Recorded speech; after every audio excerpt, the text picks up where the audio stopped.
तो third part के आखिर में हम लोग देखे थे क्विनलिंग जंगल के अंदर कुछ फ्रूट तोड़ रही थी। तभी अचानक से उसके सामने कुछ लोग आ जाते, जो लोग असल में मिस्ट्री माउंटेन के अंदर क्रोकोडाइल के लोकेशन पता लगाने के लिए आए थे। वो लोग क्विनलिंग को पकड़ लेते और वो सारे के सारे लोग क्विनलिंग को ब्लैक मार्केट के अंदर बेच के पैसा कमाने के बारे में सोच रहे थे। अब इसके आगे की कहानी को फोर्थ पार्ट के साथ जानेंगे। फोर्थ पार्ट के स्टार्टिंग में उसी हट्टा गट्टा मुस्टंडा को दिखाया जाता है जो क्विनलिंग को पकड़ा हुआ था। वो क्विनलिंग को देख के कहता है तुझे ब्लैक मार्केट में बेच के हम बहुत ही ज्यादा पैसा कमाएंगे। तभी उसके पीछे से एक बुढ़ा आदमी कहता है ओए बास्टर, तू उसे ठीक से पकड़, तू उस म्यूटेड ह्यूमन को डैमेज कर देगा। अगर वो डैमेज हो जाता है तो हमें ज्यादा पैसा नहीं मिल पाएगा। तभी उनके पीछे से एक येलो हेयर लड़का कहता है तुम लोग तो बेचोगे, उससे पहले तुम क्या उस म्यूटेड ह्यूमन को मेरे पास दे सकते हो? मैं उसके साथ थोड़ा सा मजाक करना चाहता हूँ। मगर उनके टीम में जो लड़की थी वो क्विनलिंग की खूबसूरती देख जेलस फील करती है और क्विनलिंग के सामने जाके उसकी आंखों के पास चाकू करके कहती है तेरी इस खूबसूरती को मैं तुझसे छीन लूंगी। ये सुन क्विनलिंग बहुत ज्यादा घबरा जाती है और उसके ब्रांचेस से सबके ऊपर वार कर सबको खुद से दूर करती है। क्विनलिंग के ब्रांचेस का पावर इतना ज्यादा थी कि उसमें से एक आदमी के आर पार ही उसका ब्रांचेस हो जाता है और उस आदमी का मौत वहीं पर ही हो जाती है। सारे के सारे लोग क्विनलिंग की इस आउटस्टैंडिंग पावर को देख बहुत ही ज्यादा हैरान था। तभी जो लड़की क्विनलिंग के आंख निकालने का कोशिश की थी वो लड़की चीखते हुए कहती है ये म्यूटेड लड़की शायद से बस अभी अभी म्यूटेड हुई है, इसीलिए उसे उसके पावर के ऊपर ज्यादा कंट्रोल नहीं है। अगर हम लोग सब एक साथ उसके ऊपर वार करते तो हम जरूर उसे हरा देंगे। उसके बाद सुन सारे के सारे लोग एक साथ क्विनलिंग के ऊपर टूट पड़ता है। तभी अचानक से उनके टीम के एक आदमी के बॉडी से सिर अलग हो जाता है। ये काम और किसी ने नहीं, गोल्डन एंड ने किया था। और मेरे बहुत सारे भाई कमेंट कर रहा था गोल्डन एंड क्विनलिंग को बचाने के लिए आएगा, तो तुम लोग भाई बिल्कुल सही कह रहे थे। गोल्डन एंड ह्यूमंस को देख के बहुत ही ज्यादा गुस्सा था और वो गुस्सा करते हुए कहता है ह्यूमंस तुम्हारा इतना साहस कैसे हुआ? तुम लोग बिना परमिशन के मेरे मास्टर के टेरिटरी के अंदर घुस गए। और सारे के सारे लोग गोल्डन एंड को इंसानी लैंग्वेज कहते देख के बहुत ही ज्यादा डर जाता है। कुछ लोग ये भी बात कर रहा था कि उसके उंगली में लगा हुआ गन से गोल्डन एंड के तरफ बहुत सारा फायरिंग करता है। मगर गोल्डन एंड का स्किन इतना ज्यादा शक्ति, उस गोली से गोल्डन एंड के बॉडी में जरा सा भी खरोच तक नहीं आती है। गोल्डन एंड बहुत ही स्पीड में उस लड़के के बॉडी के आर पार हो जाता है और उसी लड़के के पास खड़ा होके उसके जीत के विक्ट्री को सेलिब्रेट कर ही रहा था। तब तक वो लड़का उसके पास से ग्रेनाइड निकल के ब्लास्ट कर देता है। इस ग्रेनाइड का पावर इतना ज्यादा था गोल्डन एंड उस ब्लास्ट से कुछ दूर तक फेंका जाता है। हम देख पाते गोल्डन एंड के बॉडी में बहुत सारा क्रैक आ चुकी है। गोल्डन एंड कहता है इस जगह पर मैं थोड़ा सा केयरलेस हो चुका था, मगर तब तक उसके ऊपर वो लड़की आ चुकी थी और उसके नाइफ से गोल्डन एंड के ऊपर वार करते हुए कहती है एक ग्रेनाइड तुम जैसे बास्टर्ड के लिए बनाया गया है, तुम जैसे मॉन्स्टर के ऊपर एक ग्रेनाइड बहुत ही ज्यादा इफेक्टेड है। ये कहती हुई उसके नाइफ से गोल्डन एंड के ऊपर वार कर चुकी थी और चारों तरफ खून के धब्बा उठती है। हम देख पाते उसका नाइफ गोल्डन एंड की आंखों के सामने आके रुक चुका था। असल में क्विनलिंग उसके ब्रांच से हमला कर उस लड़की को मार चुकी थी। अब कुछ देर बाद क्विनलिंग को दिखाया जाता है जो फूट फूट के रो रही थी। क्विनलिंग को रोते देख के गोल्डन एंड क्विनलिंग को रोने के लिए मना करता है, मगर क्विनलिंग नहीं रुकता है और वो रोते हुए कहती है मैं पहली बार एक इंसान को मारा हूँ, ये फीलिंग बहुत ज्यादा डिस्गस्टिंग है, मैं एक कातिल बन चुकी हूँ। और क्विनलिंग को इतना ज्यादा उल्टा सीधा बात करते देख गोल्डन एंड क्विनलिंग को समझाते हुए कहता है क्विनलिंग तुम उस इंसान को मार के कोई भी गलती नहीं की है, तुम अगर उस इंसान को नहीं मारते तो हम दोनों को वहीं पर ही मरना पड़ता। गोल्डन एंड के बात सुन क्विनलिंग थोड़ा सा शांत होती है। तभी गोल्डन एंड फिर से क्विनलिंग से पूछता है क्विनलिंग क्या तुम्हें तुम्हारा फैमिली के बारे में याद आ रहा है? जवाब में क्विनलिंग बताती है मेरा कोई भी फैमिली नहीं है, मैं एक ऑर्फन हूँ, मैं अकेला ही पली बड़ी हूँ। ये कहती हुई क्विनलिंग थोड़ा सा उदास हो चुकी थी। तभी गोल्डन एंड क्विनलिंग से कहता है क्विनलिंग तुम भूल रहे हो तुम्हारे पास भी एक फैमिली है, हमारा पूरा का पूरा 20 फैमिली तो तुम्हारा ही फैमिली है। ये सुन के क्विनलिंग बहुत ही ज्यादा एक्साइटिंग है पर वो वाला आंखों से गोल्डन एंड की तरफ देखने लगती है।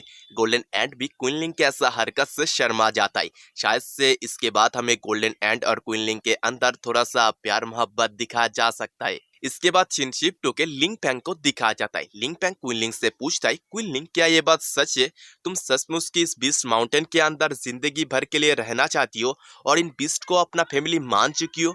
जवाब में क्विनलिंग कहती है, हाँ ये बात बिल्कुल सच है, मैं मिस्टी माउंटेन के अंदर रहना चाहती हूँ। ये कहने के बाद वो वहां से जाने लगती है। मगर लिंग फैंग क्विनलिंग की जवाब से बिल्कुल भी संतुष्ट नहीं था। वो सोच रहा था वो मिस्टी माउंटेन के बीस्ट को अपना फैमिली नहीं मान सकता है, क्योंकि इस मिस्टी माउंटेन के बाहर उसका एक फैमिली है। शायद से उसका फैमिली अभी तक उसके लिए वेट कर रहा होगा, इसलिए जितना जल्दी हो सके वो इस मिस्टी माउंटेन को छोड़ के उसके फैमिली के पास लौटना चाहता है। और हमें बताया जाता है दुनिया के अंदर म्यूटेड बीस्ट का नंबर लगातार बढ़ रही है और ह्यूमन सिविलाइजेशन के ऊपर बीस्ट का हमला बिल्कुल आम सी हो चुकी है। इस एज का नाम इंसानों ने डार्क एज रखा है। और शिनशिप्टो के फेडरेशन के एक मीटिंग हॉल का सीन दिखाया जाता है। तभी फेडरेशन का हेड चुई हांग उसके साइंटिस्ट को दुनिया के सिचुएशन एक्सप्लेन करने का ऑर्डर देता है और डॉक्टर भी सिचुएशन एक्सप्लेन करते हुए कहती है, लगातार मॉन्स्टर के स्पिरिचुअल एनर्जी बढ़ते जा रही है और हर महीने ये स्पिरिचुअल एनर्जी का नंबर लगभग दुगना हो रही है। ये सुन वहां पर प्रेजेंट सारे के सारे लोग घबरा जाता है। तभी फेडरेशन के कमांडर उस साइंटिस्ट से क्वेश्चन करता है, मॉन्स्टर का इवोल्यूशन कब तक चलेगा या फिर इसका कोई भी अंत है या पर नहीं? जवाब में वो साइंटिस्ट बताती है, ये तो बस शुरुआत है, 10 दिन के अंदर स्पिरिचुअल एनर्जी के सेकेंड वेव भी आने वाला है।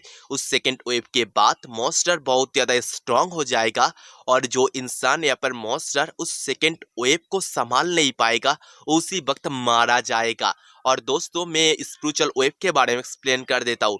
ऐसे 10 साल पहले फर्स्ट वेव आया था, जिसके बाद ही इंसान और मॉन्स्टर म्यूटेट होना चालू हुआ था।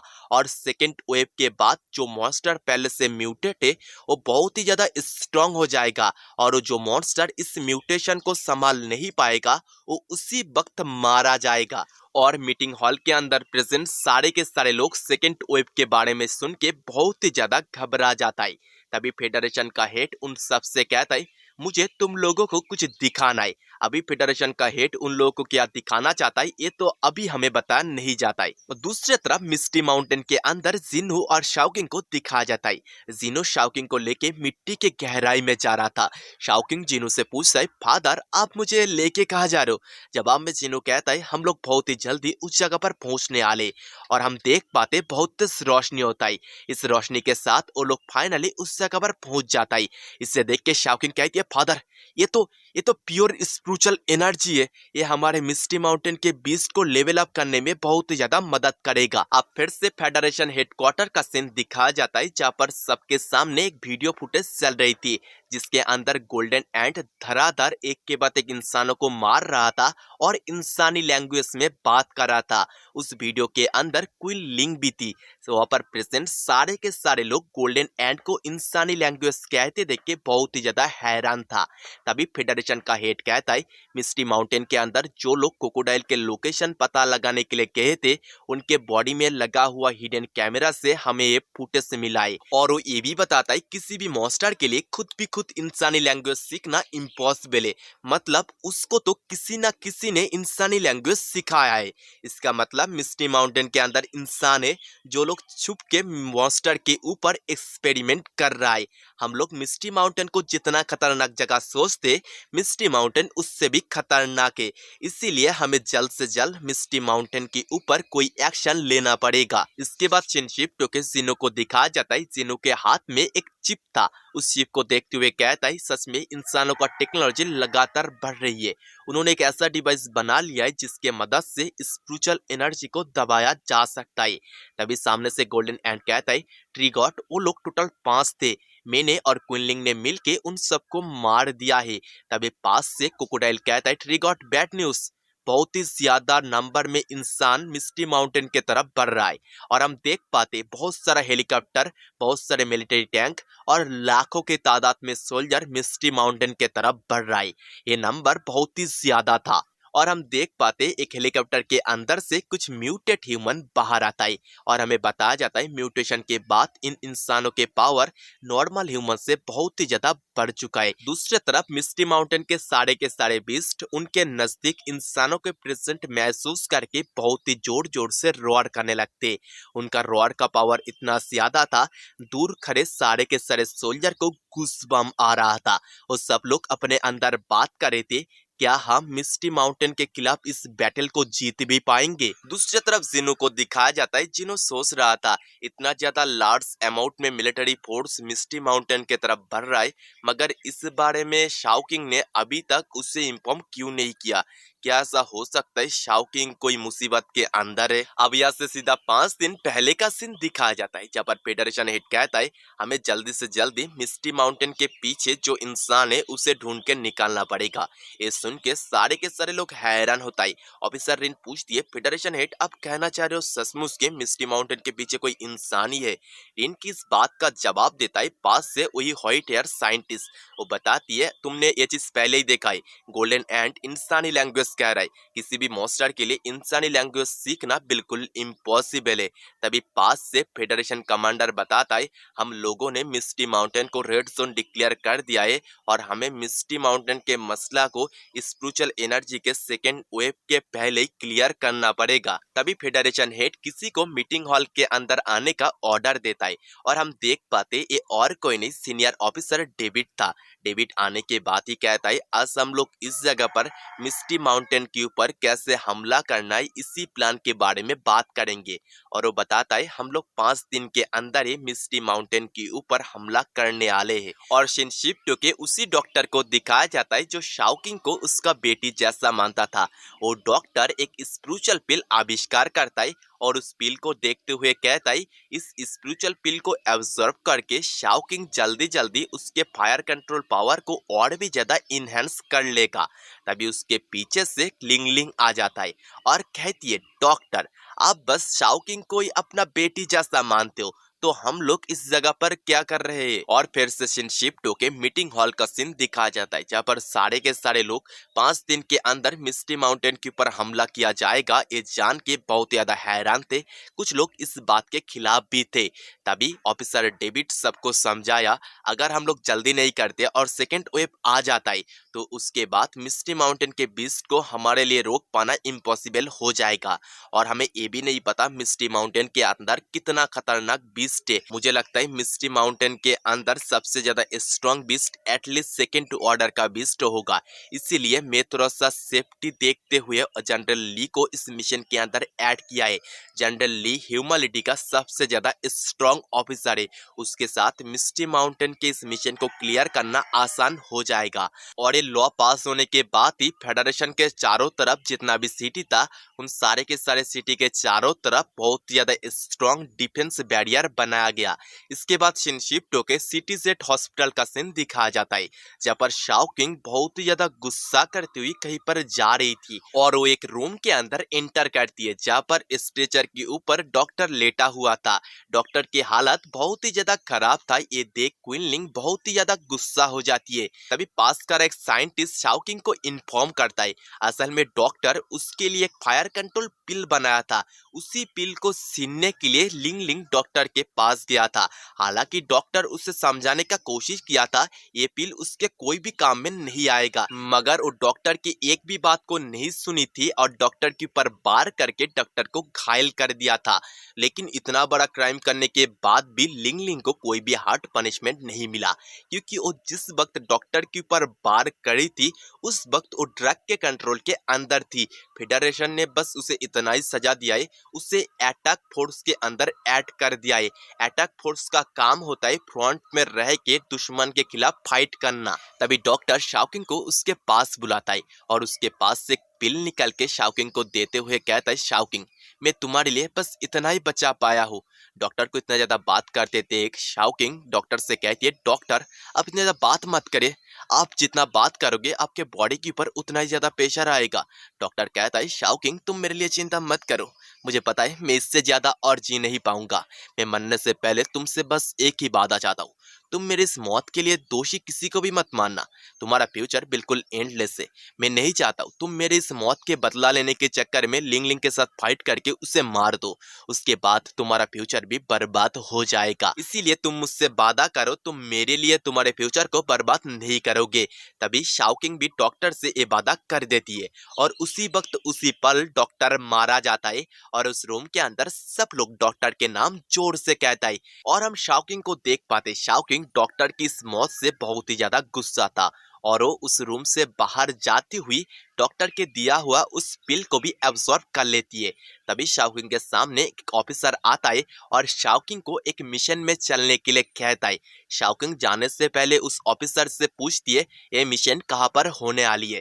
जवाब में वो ऑफिसर कहता है मैं रास्ते में जाते हुए तुम्हें बता दूंगा। अगले पल उन दोनों को एक हेलीकॉप्टर के अंदर दिखाया जाता है। हेलीकॉप्टर से जाते हुए शाओकिंग नोटिस करती है ये हेलीकॉप्टर मिस्टी माउंटेन के तरफ ही बढ़ रहा है। ऐसा क्यों, ये चीज उसे बिल्कुल भी समझ में नहीं आती है। इसके बाद सीन शिफ्ट होके बहुत सारे सोल्जर को एक जगह पर खड़ा दिखाया जाता है। असल में उनके सामने स्टेज के ऊपर ऑफिसर डेविड भाषण दे रहा था। ऑफिसर डेविड बताता है आज तुम सारे के सारे लोगों को इस जगह पर इसीलिए बुलाया गया है क्योंकि आज हम लोग सब एक साथ मिस्टी माउंटेन के ऊपर हमला करके मिस्टी माउंटेन के मसला को जड़ से खत्म करने वाले हैं। मुझे पता है मिस्टी माउंटेन बहुत ही ज्यादा खतरनाक जगह है और इस बैटल के अंदर हमें हमारे बहुत सारे ब्रदर को खोना पड़ेगा, लेकिन अगर हमें ह्यूमैनिटी को बचाना है तो हमें एक काम करना ही पड़ेगा और इस मिशन का नाम मैं दी हंट रखता हूँ। वहां पर प्रेजेंट सारे के सारे सोल्जर बहुत ज्यादा मोटिवेट था और बहुत ज्यादा एक्साइटेड होके ये सर कह देता है।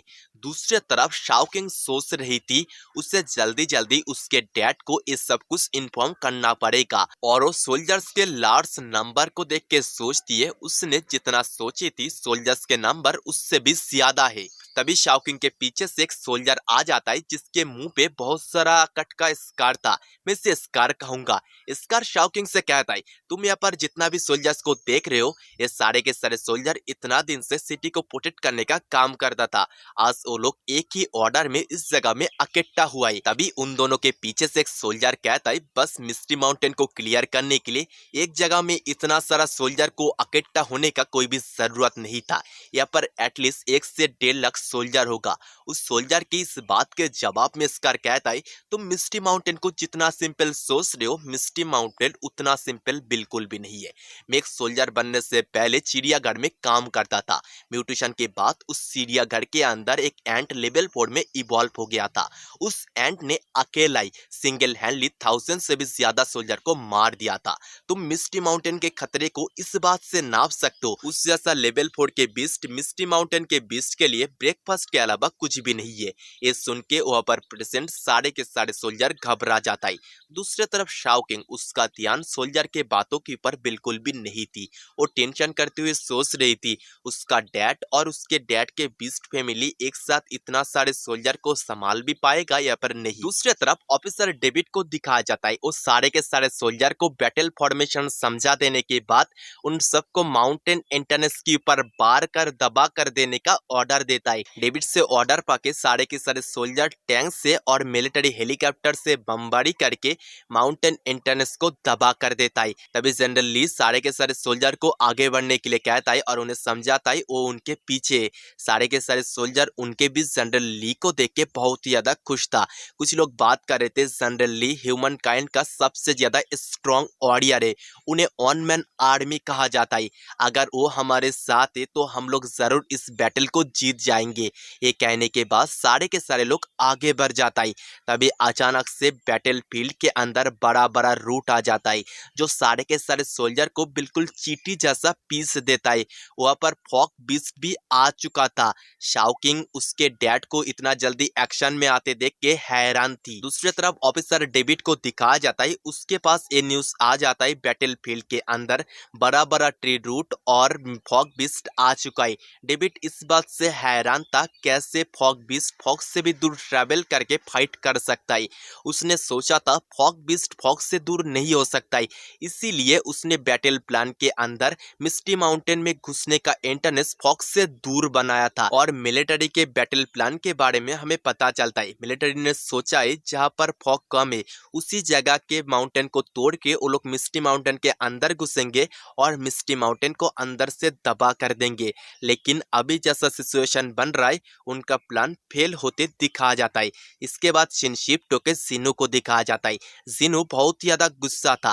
वो कहता है तुम लोग अगर सोच रहे हो मेरे मिस्टी माउंटेन के अंदर आसानी से घुस जाओगे तो ये चीज बिल्कुल भी आसान नहीं होगा। अब शिनशिप्टो के फिर से ऑफिसर डेविड को दिखाया जाता है। वो उसके प्लान फेल होते देख के बहुत ही ज्यादा गुस्सा था और सारे के सारे सोल्जर को आर्मर क्रशिंग बुलेट शूट करने का ऑर्डर देता है। मगर आर्मर क्रशिंग बुलेट से भी फॉग बीस्ट के ऊपर कोई भी इफेक्ट नहीं आ रहा था। तब तक बैटलफील्ड के अंदर लार्ज अमाउंट में गोरिल्ला आर्मी घुस जाता है। उनके ऊपर सोल्जर बुलेट फायर करने का कोशिश करता है, मगर गोरिल्ला बहुत ज्यादा फास्ट और पावरफुल थे। वो लोग पत्थर फेंक के एक के बाद एक मिलिट्री टैंक और मिलिट्री हेलीकॉप्टर को दबा कर रहे थे। और मिस्टी माउंटेन की इस खौफनाक रूप देख सारे के सारे सोल्जर के रूह तक कांप चुकी थी। दूसरी तरफ जिनु को दिखाया जाता है। क्रोकोडाइल जिनु से कहता है ट्रिगॉट मिस्टी माउंटेन के अंदर कुछ अननोन लोग घुस चुके हैं। तभी जिनु क्रोकोडाइल को चिंता करने के लिए मना किया और बताया क्रोकोडाइल तुम खामोखा चिंता कर रहे हो, जो घुसपैठिया मेरे मिस्टी माउंटेन के अंदर घुसेंगे उन्हें भी ठिकाना लगाने के लिए मैं कुछ लोगों को सेट करके रखा हूँ। और जिनु के बैटल प्लान के बारे में हमें पता चल रहा है। अब जो सामने तस्वीर देख रहे हो उससे देख के आप भी समझ सकते हो। और शिनशिप्टो के जंगल के अंदर बहुत सारे सोल्जर्स को दिखाया जाता है जो लोग एक तरफ अंधा फायरिंग कर रहा था। वो लोग असल में क्विनलिंग के तरफ फायरिंग कर रहा था। क्विनलिंग उसके ब्रांचेस सारे के सारे गोली को रोक उन सोल्जर के ऊपर उसके ब्रांचेस से हमला कर उन सबको मार देती है। मगर एक सोल्जर बच चुका था, उसे व्हाइट टाइगर आके मार देता है। व्हाइट टाइगर के साथ साथ उल्फ के झुंड भी वहां पर आया था। क्विनलिंग व्हाइट टाइगर के पीठ में बैठ के उस सब लोग एक साथ आगे बढ़ जाते। तभी उनके ऊपर एक मिसाइल से हमला होता है। उनके ऊपर मिसाइल से हमला किया था एक लायन जैसा म्यूटेट ह्यूमन और लिंगलिंग ने मिलके। और हमें पता चलता है लिंगलिंग और उस लायन म्यूटेट ह्यूमन दोनों का लेवल 8 है। लिंगलिंग व्हाइट टाइगर और क्विनलिंग को देखते हुए कहती है आज हमारे सामने दो रेयर मॉन्स्टर आ चुका है, इन दोनों को हराने के बाद हमारा रैंक और भी ज्यादा ऊंचा हो जाएगा। वो लायन जैसा इंसान व्हाइट टाइगर को देखते हुए कहता है आज पता चलेगा जंगल का असली किंग कौन है, एक टाइगर या पर एक लायन। ये कहने के बाद ही वो दोनों ही क्विनलिंग और व्हाइट टाइगर के ऊपर टूट पड़ता है। दूसरी तरफ गोल्डन मंकी को दिखाया जाता है। वो उसके बम्बू से सोल्जर्स के गोटिया में बार कर उन्हें हरा रहा था। म्यूटेट बॉर्ड भी एक के बाद एक सोल्जर को हरा रहा था। दूसरी तरफ म्यूटेट हनी बेजर वो उसके बिजली जैसा स्पीड यूज कर सोल्जर्स के हर एक गोलियों को डॉज कर उनके ऊपर उसके बम से बार कर उन्हें हरा रहा था। इन तीनों के फाइट करने का स्टाइल बहुत ही ज्यादा अजीब होने के बाद भी इन तीनों ने मिलके बहुत सारे सोल्जर्स को हरा दिया था। और वो तीनों उनके जीत को सेलिब्रेट कर ही रहे थे। तभी गोल्डन मंकी को फील होता है जैसे कि झाड़ी के अंदर कोई तो है, इसीलिए वो उसके बम्बू से झाड़ी के ऊपर बाढ़ करता है। हम देख पाते वहां पर एक म्यूटेट ह्यूमन है जिसके पास बिच्छू जैसा पूंछ है और उसके पूंछ से गोल्डन मंकी के ऊपर बार कर उसे बहुत ही दूर धकेल देता है। हम देख पाते उस बिच्छू ह्यूमन ने गोल्डन मंकी के पेट में पॉइजन दे दिया था और वो इंसान हंसते हुए कहता है मेरा पॉइजन बहुत ही ज्यादा पावरफुल है, इस पॉइजन के कारण से तुम्हारा मौत कुछ ही घंटे के अंदर हो जाएगा। वो यही बात कर रहा था तब तक हनी बेजर उसके बिजली जैसा स्पीड यूज करके उस आदमी के बहुत ही ज्यादा नजदीक आ चुका था। हनी बेजर इतना ज्यादा नजदीक आ चुका था उसके पास हनी बेजर के अटैक डॉज करने का भी वक्त नहीं था।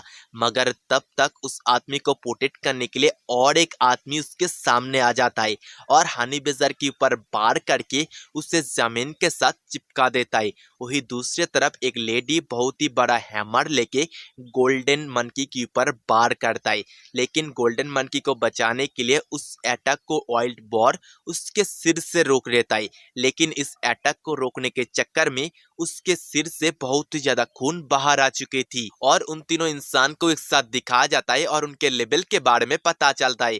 उनका लेवल 876 करके है और वही दूसरे तरफ गोल्डन मंकी और ऑयल्ड बॉर का लेवल 7 और हनी बेजर का लेवल है 8। इसके बाद ही दोनों पार्टी के अंदर फाइट शुरू हो जाता है। फाइट के शुरुआत में हनी बेजर उछल के उन तीनों के ऊपर वार करने के लिए जाता है। हनी बेजर को हवा में देख के वो हट्टा गट्टा पर्सन हंसते हुए कहता है, कोई भी हवा में अपने डायरेक्शन को चेंज नहीं कर सकता है, इसीलिए मैं तुझे एक ही बार में मार दूंगा।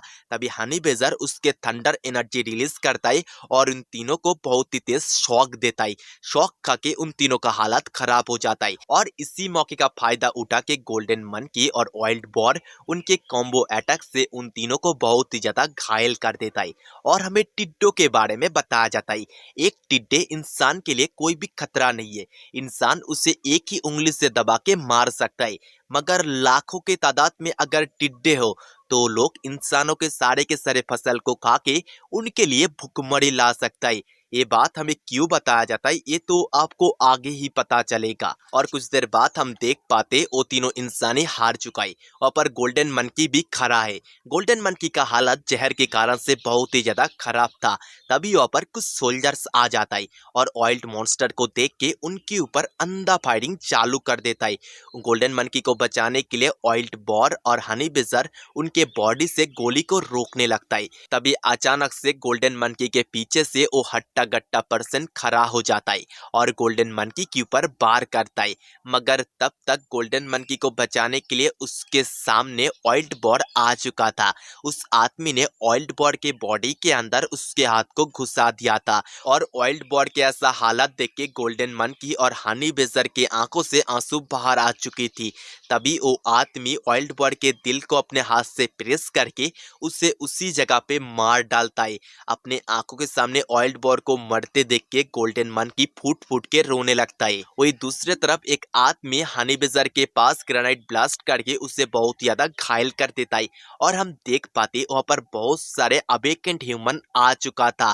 गोल्डन मंकी ऑयल्ड बॉर के मौत से बहुत ज्यादा गुस्सा था, इसीलिए वो अकेला ही उन सारे के सारे अवेकेंट ह्यूमन के ऊपर टूट पड़ता है। तभी अचानक से वहां पर बहुत ही स्पीड में हनी बेजर आ जाता है और गोल्डन मंकी को उसके मुंह से पकड़ के भाग जाता है।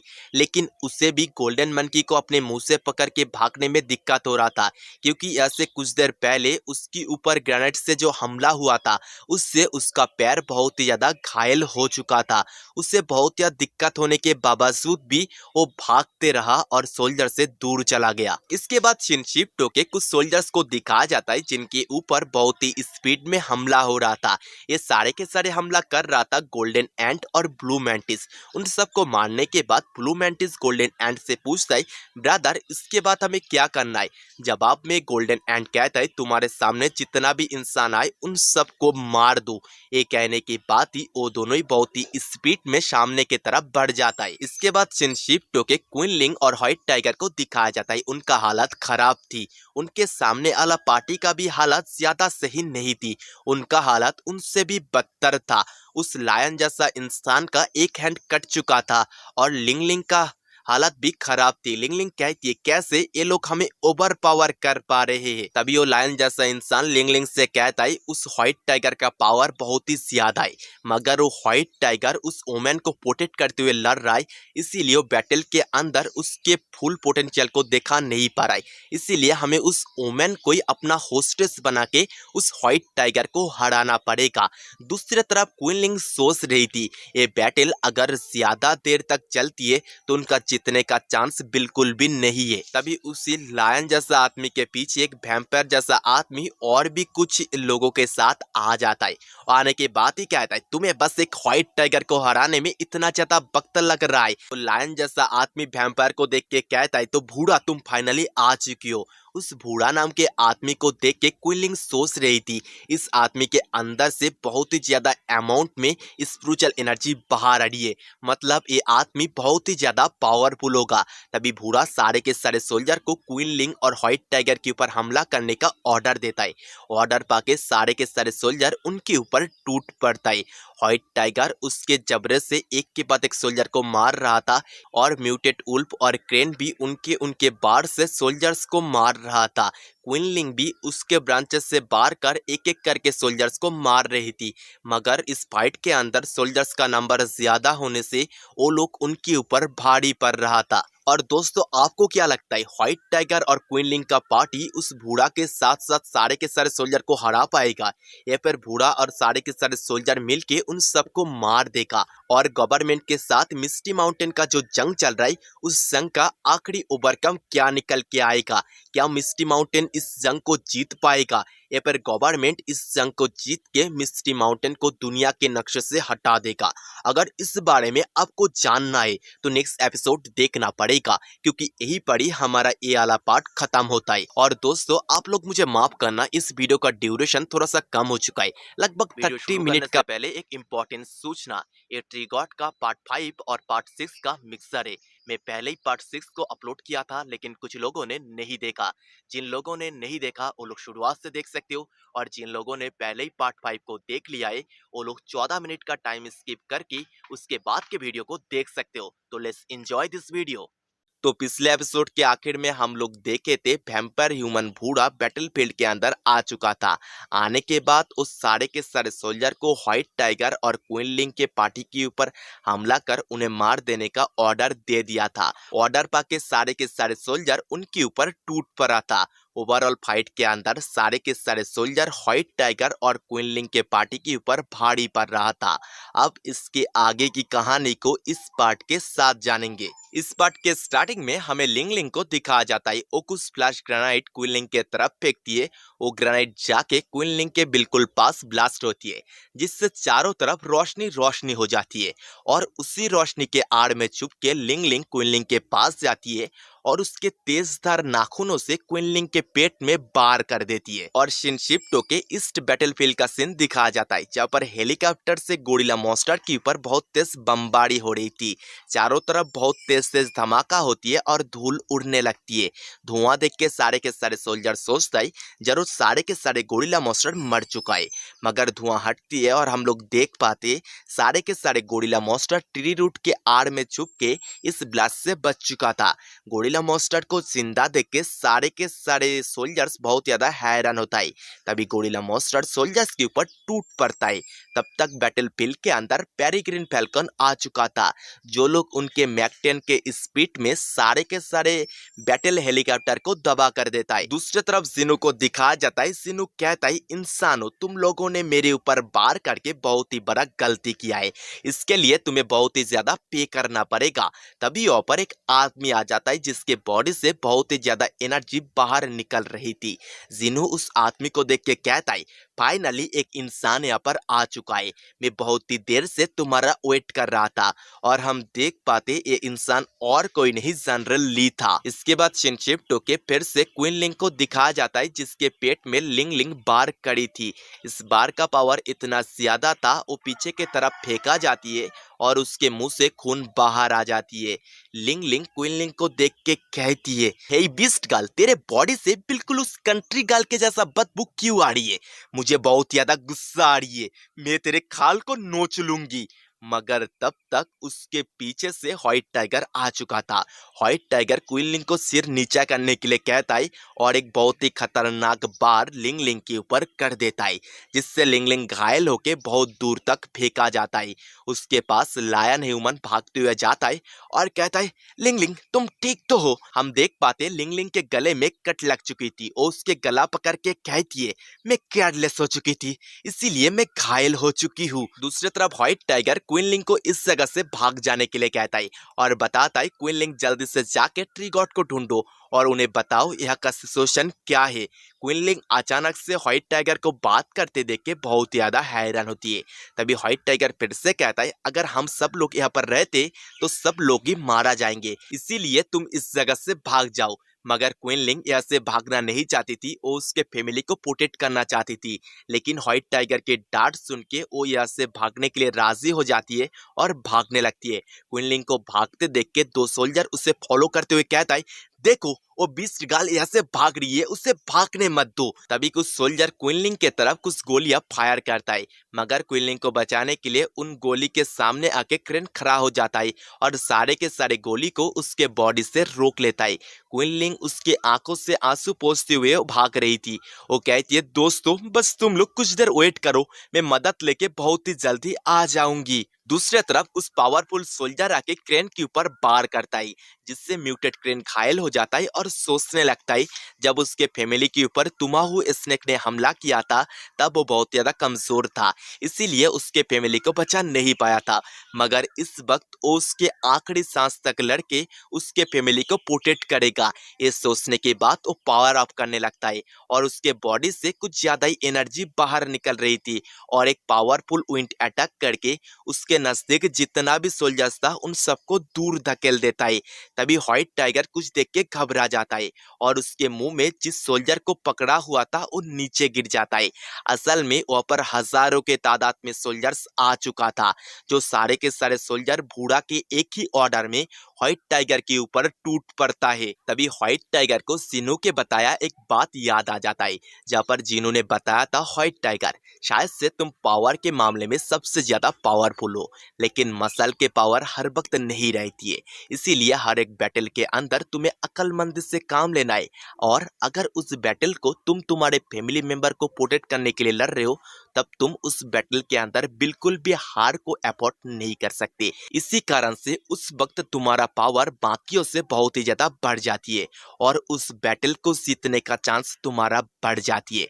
सीन प्रेजेंट में आता है, व्हाइट टाइगर के ऊपर लगभग सारे के सारे सोल्जर वार कर ही दिया था। तभी व्हाइट टाइगर बहुत ही जोर से रोर करता है। कुछ देर बाद म्यूटेड एंट को दिखाया जाता है, वो कुछ देख के बहुत ही ज्यादा घबराया हुआ था। हम देख पाते व्हाइट टाइगर उसके ऊपर जितना भी इंसानों ने हमला किया था उन सबको मार के उनके डेड बॉडी के ऊपर खड़ा था। म्यूटेड एंट कहता है, सिली टाइगर तुम्हें ऐसा करने का क्या जरूरत था। तभी वहां पर ब्लू मैंटिस आ जाता है। ब्लू मैंटिस कहता है, व्हाइट टाइगर के फेस को क्या हुआ, और वो कुछ देख के बहुत ज्यादा घबरा जाता है। उसके आंखों से आंसू तक बाहर निकल चुकी थी।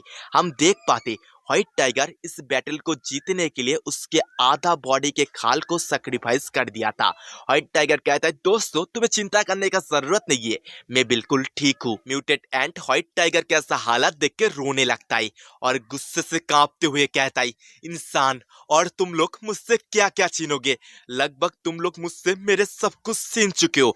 आज मैं प्रतिज्ञा लेता हूँ, जो इंसान मेरे फैमिली के ऊपर आंच पहुंचाने का कोशिश करेगा, मैं उनमें से किसी को भी नहीं बख्शूंगा, मैं उन सबको मार दूंगा। और दोस्तों आपको क्या लगता है, क्या सचमुच के म्यूटेड एंट उसके फैमिली के ऊपर जितना भी लोग आंच पहुंचाने का कोशिश कर रहा है उन सबको मार पाएगा, या फिर खुद वही इंसानों के हाथों से मारा जाएगा। शिनशिप्टो के हनी बेजर और गोल्डन मंकी को दिखाया जाता है। गोल्डन मंकी के बॉडी में तेजी से पॉइजन फैल रही थी, इसलिए हनी बेजर उसे पत्ते से ढकने लगता है। तभी वहां पर सोल्जर्स के बात करने का साउंड होता है। उस हनी बेजर के ऊपर एक बहुत तेज बार कर देता है और लगातार उसके ऊपर पंच का बरसात कर देता है, जिससे हनी बेजर का हालत खराब हो जाता है। आखिर में वो पर्सन एक दमदार पंच करके हनी बेजर को कुछ दूर तक उड़ा देता है। हनी बेजर जाके एक पत्थर के साथ टकराता है और चारों तरफ धूल उड़ने लगती है। वो सारे के सारे सोल्जर हनी बेजर को देख के हंस रहा था। दूसरी तरफ हनी बेजर को दिखाया जाता है जिसका हालत उस हट्टा कट्टा पर्सन से मार खा के बहुत ही ज्यादा खराब हो चुकी थी। तभी उसे उसके फैमिली के बात याद आने लगता है। बेसिकली उसे शाओलिंग के बात याद आ रहा था। शाओलिंग को उसके एक दोस्त से ज्यादा बहन मानता था। शिन प्रेजेंट में आता है। जब तक हनी बेजर इस सारे के सारे बात सोच रहा था तब तक सारे के सारे सोल्जर उसके बिल्कुल नजदीक आ चुका था और बस उसके ऊपर वार करके उसे घायल करने आला ही था। तभी हनी बेजर उसके मुंह के अंदर से कुछ ग्रेनेड्स को बाहर निकालता है और उन ग्रेनेड्स को ब्लास्ट कर देता है, जिससे बहुत तेज धमाका होती है और चारों तरफ धूल और रोशनी रोशनी हो जाती है। कुछ देर बाद हम देख पाते हनी बेजर को एंटी स्पेस के अंदर। तभी पीछे से शाओलिंग हनी बेजर को बुलाती है। हनी बेजर बहुत दिनों के बाद उसके बहन शाओलिंग से मिलके बहुत ही ज्यादा खुश हो जाता है और उससे गले लग के फुट फुट के रोने लगता है। तभी शाओलिंग कहती है, हनी बेजर तुम्हें रोने का जरूरत नहीं है, सब कुछ ठीक है, अब से हम लोग एक साथ रहेंगे। और वो दोनों हाथ पकड़ के सामने की तरफ चलने लगते। इसी तरह से वो दोनों ही एक साथ नथिंगनेस में चला जाता है। इसके बाद सीन प्रेजेंट में आता है और हम देख पाते गोल्डन मंकी चलते हुए उस ब्लास्ट के बिल्कुल सेंटर में पहुंचता है। वहां पर जाने के बाद वो देखता है हनी बिजर का डेड बॉडी बिल्कुल उस ब्लास्ट के बीचों बीच गिरा है। ये देख के वो अंदर से टूट जाता है और वो रोने लगता है। तभी उसके पीछे से कुछ साउंड आती है, कोई तो मुझे मदद करो। हम देख पाते ये असल में वही हट्टा गट्टा पर्सन था जो उस ब्लास्ट से कैसे भी करके बच चुका था, मगर उसका हालत भी सही नहीं था। वो गुस्सा करते हुए कहता है, उस हनी बिजर को कोई तो मुझे पकड़ के दो, मैं उसे मार दूंगा। उसके कारण से मैं मेरे दोनों आंखों से देख नहीं पा रहा हूँ। तभी उसके सिर में गोल्डन मंकी उसके बैम्बू से वार करता है और रोते हुए कहता है, बास्टर क्या तूने मेरे दोस्त को मारा है? ये कहने के बाद उसके बाम्बू से उस हट्टा गट्टा पर्सन को पीटने लगता है। ऐसे ही कुछ देर पीट के उस हट्टा गट्टा पर्सन को मार देता है और हनी बिजर के बॉडी को वहां से उठा के सीधा ऑइल्ड बॉड के पास चला जाता है। हनी बिजर को ऑइल्ड बॉड के डेड बॉडी के पास लेटाता है और उन दोनों के बीच वो भी बैठ जाता है और सोचने लगता है कैसे वो तीनों एक साथ मस्ती करते थे। ये सोचते सोचते उसका मौत भी हो जाता है। दूसरी तरफ क्विनलिंग को दिखाया जाता है जो जिन्हों के तरफ बढ़ रही थी। उसका हालत भी सही नहीं था। तभी उसके पीछे से कुछ साउंड आती है। वो जब पीछे की तरफ मुड़ के देखता है, वहां पर कुछ व्हाइट कलर का था। ये देख के वो सोचती है जरूर ये व्हाइट टाइगर होगा और वो कहती है, व्हाइट टाइगर क्या ये तुम हो? हम देख पाते ये असल में लिंगलिंग थी जो बूढ़ा के साथ वहां पर पहुंच चुकी थी। वो क्विनलिंग के ऐसा बात सुन के कहती है, क्या तुम उस बास्टर व्हाइट टाइगर को ढूंढ रही हो? मैंने उसे मार दिया है। उसके खाल से बनी हुई ये ड्रेस मुझे बहुत ही ज्यादा और फील करवा रही है। लिंगलिंग के ऐसा बात सुन के क्विनलिंग बहुत ही ज्यादा गुस्सा हो जाती है और उसके ब्रांचेस से लिंगलिंग के ऊपर वार कर देती है। मगर लिंगलिंग का स्पीड बहुत ही ज्यादा थी। वो उसके कैट वर्क यूज करके बहुत ही आसानी से क्विनलिंग के सारे ब्रांच के बार को डॉज कर लेती है और उसके बिल्कुल नजदीक आके उसके साथी में बार कर उसे घायल भी कर देती है। तभी अचानक से लिंगलिंग के ऊपर कोई बार करता है और लिंगलिंग दूर आके गिरता है। उसे बिल्कुल भी समझ में नहीं आ रही थी उसके ऊपर ये बार किसने किया है। धूल हटने के बाद हम देख पाते क्विनलिंग को प्रोटेक्ट करने के लिए ऊपर सियान और लिंगफेंग आ चुका था। लिंगलिंग मिस्टी माउंटेन के अंदर इंसानों को देख के बहुत ही ज्यादा हैरान होता है। वो इस बात से सबसे ज्यादा हैरान थी कि इंसान बिस्ट के तरफ से लड़ रहा है। तभी उसके पीछे से बूढ़ा आगे आता है और कहता है, लिंगलिंग अब तुम इस मैटर से दूर हट सकती हो। ये मैटर पहले से ज्यादा सीरियस हो चुका है। अब इस मैटर को तुम मुझे हैंडल करने दो। ये कहते हुए उसके बॉडी से मैसिव अमाउंट में एनर्जी बाहर निकल रही थी और शिन शिफ्ट होकर सिन्हू को दिखाया जाता है। उसके सामने ह्यूमैनिटी का स्ट्रॉन्गेस्ट वॉरियर जनरल ली खड़ा था। जनरल ली, जिन्हों से साथ साथ तुम्हारे मिस्टी माउंटेन के सारे बीस्ट को मार दूंगा। इसी तरह से मैं ह्यूमैनिटी को प्रोटेक्ट करूंगा। तुम मॉन्स्टर ह्यूमंस के लिए बहुत ही बड़ा खतरा हो। मैं तुम में से एक को भी जिंदा यहाँ से जाने नहीं दूंगा। और दोस्तों, आपको क्या लगता है, क्या जनरल ली सचमुच के जिनों के साथ साथ मिस्टी माउंटेन के जितना भी बीस्ट है उन सबको मार देगा, या फिर जिन्हों बहुत ही ताकतवर है वो बहुत ही आसानी से जनरल ली को हरा देगा? इतना कह के जनरल ली उसके स्वॉर्ड से जिनों के ऊपर वार करता है, लेकिन उसका स्वॉर्ड जब जिनों के रूट से टकराता है स्वॉर्ड बिल्कुल चूर चूर हो जाता है। इससे जनरल ली बहुत ज्यादा हैरान होता है। तभी अचानक से जिनो जनरल ली को उसके रूट से जकड़ लेता है और हमें थोड़ा सा पास्ट का सीन दिखाया जाता है जहाँ पर जनरल ली एक मीटिंग रूम के अंदर प्रेजेंट था। उस मीटिंग रूम के अंदर मिस्टी माउंटेन को लेकर मीटिंग चल रहा था। एक हायर अप्स उन सारे के सारे लोगों को बताता है, यहाँ से लगभग 6 मंथ पहले मिस्टी माउंटेन का हालत कुछ ऐसा था, बिल्कुल नॉर्मल एक क्लिप। लेकिन अभी 6 मंथ बाद मिस्टी माउंटेन का हालत कुछ ऐसा है। मिस्टी माउंटेन के अंदर बस फॉग ही फॉग है। हम ऊपर से मिस्टी माउंटेन को देख के बता नहीं सकते इस मिस्टी माउंटेन के अंदर क्या और किस किस्म का जीव जंतु है। कुछ दिन पहले ही हमारे एक हंटिंग टीम के कैमरा से हमें एक फुटेज मिला था जिससे हमें पता चला था मिस्टी माउंटेन के अंदर कुछ ऐसा बीस्ट है जो इंसानी लैंग्वेज बोल सकता है। लेकिन बीस्ट के लिए इंसानी लैंग्वेज हुए सीखना बिल्कुल नामुमकिन है।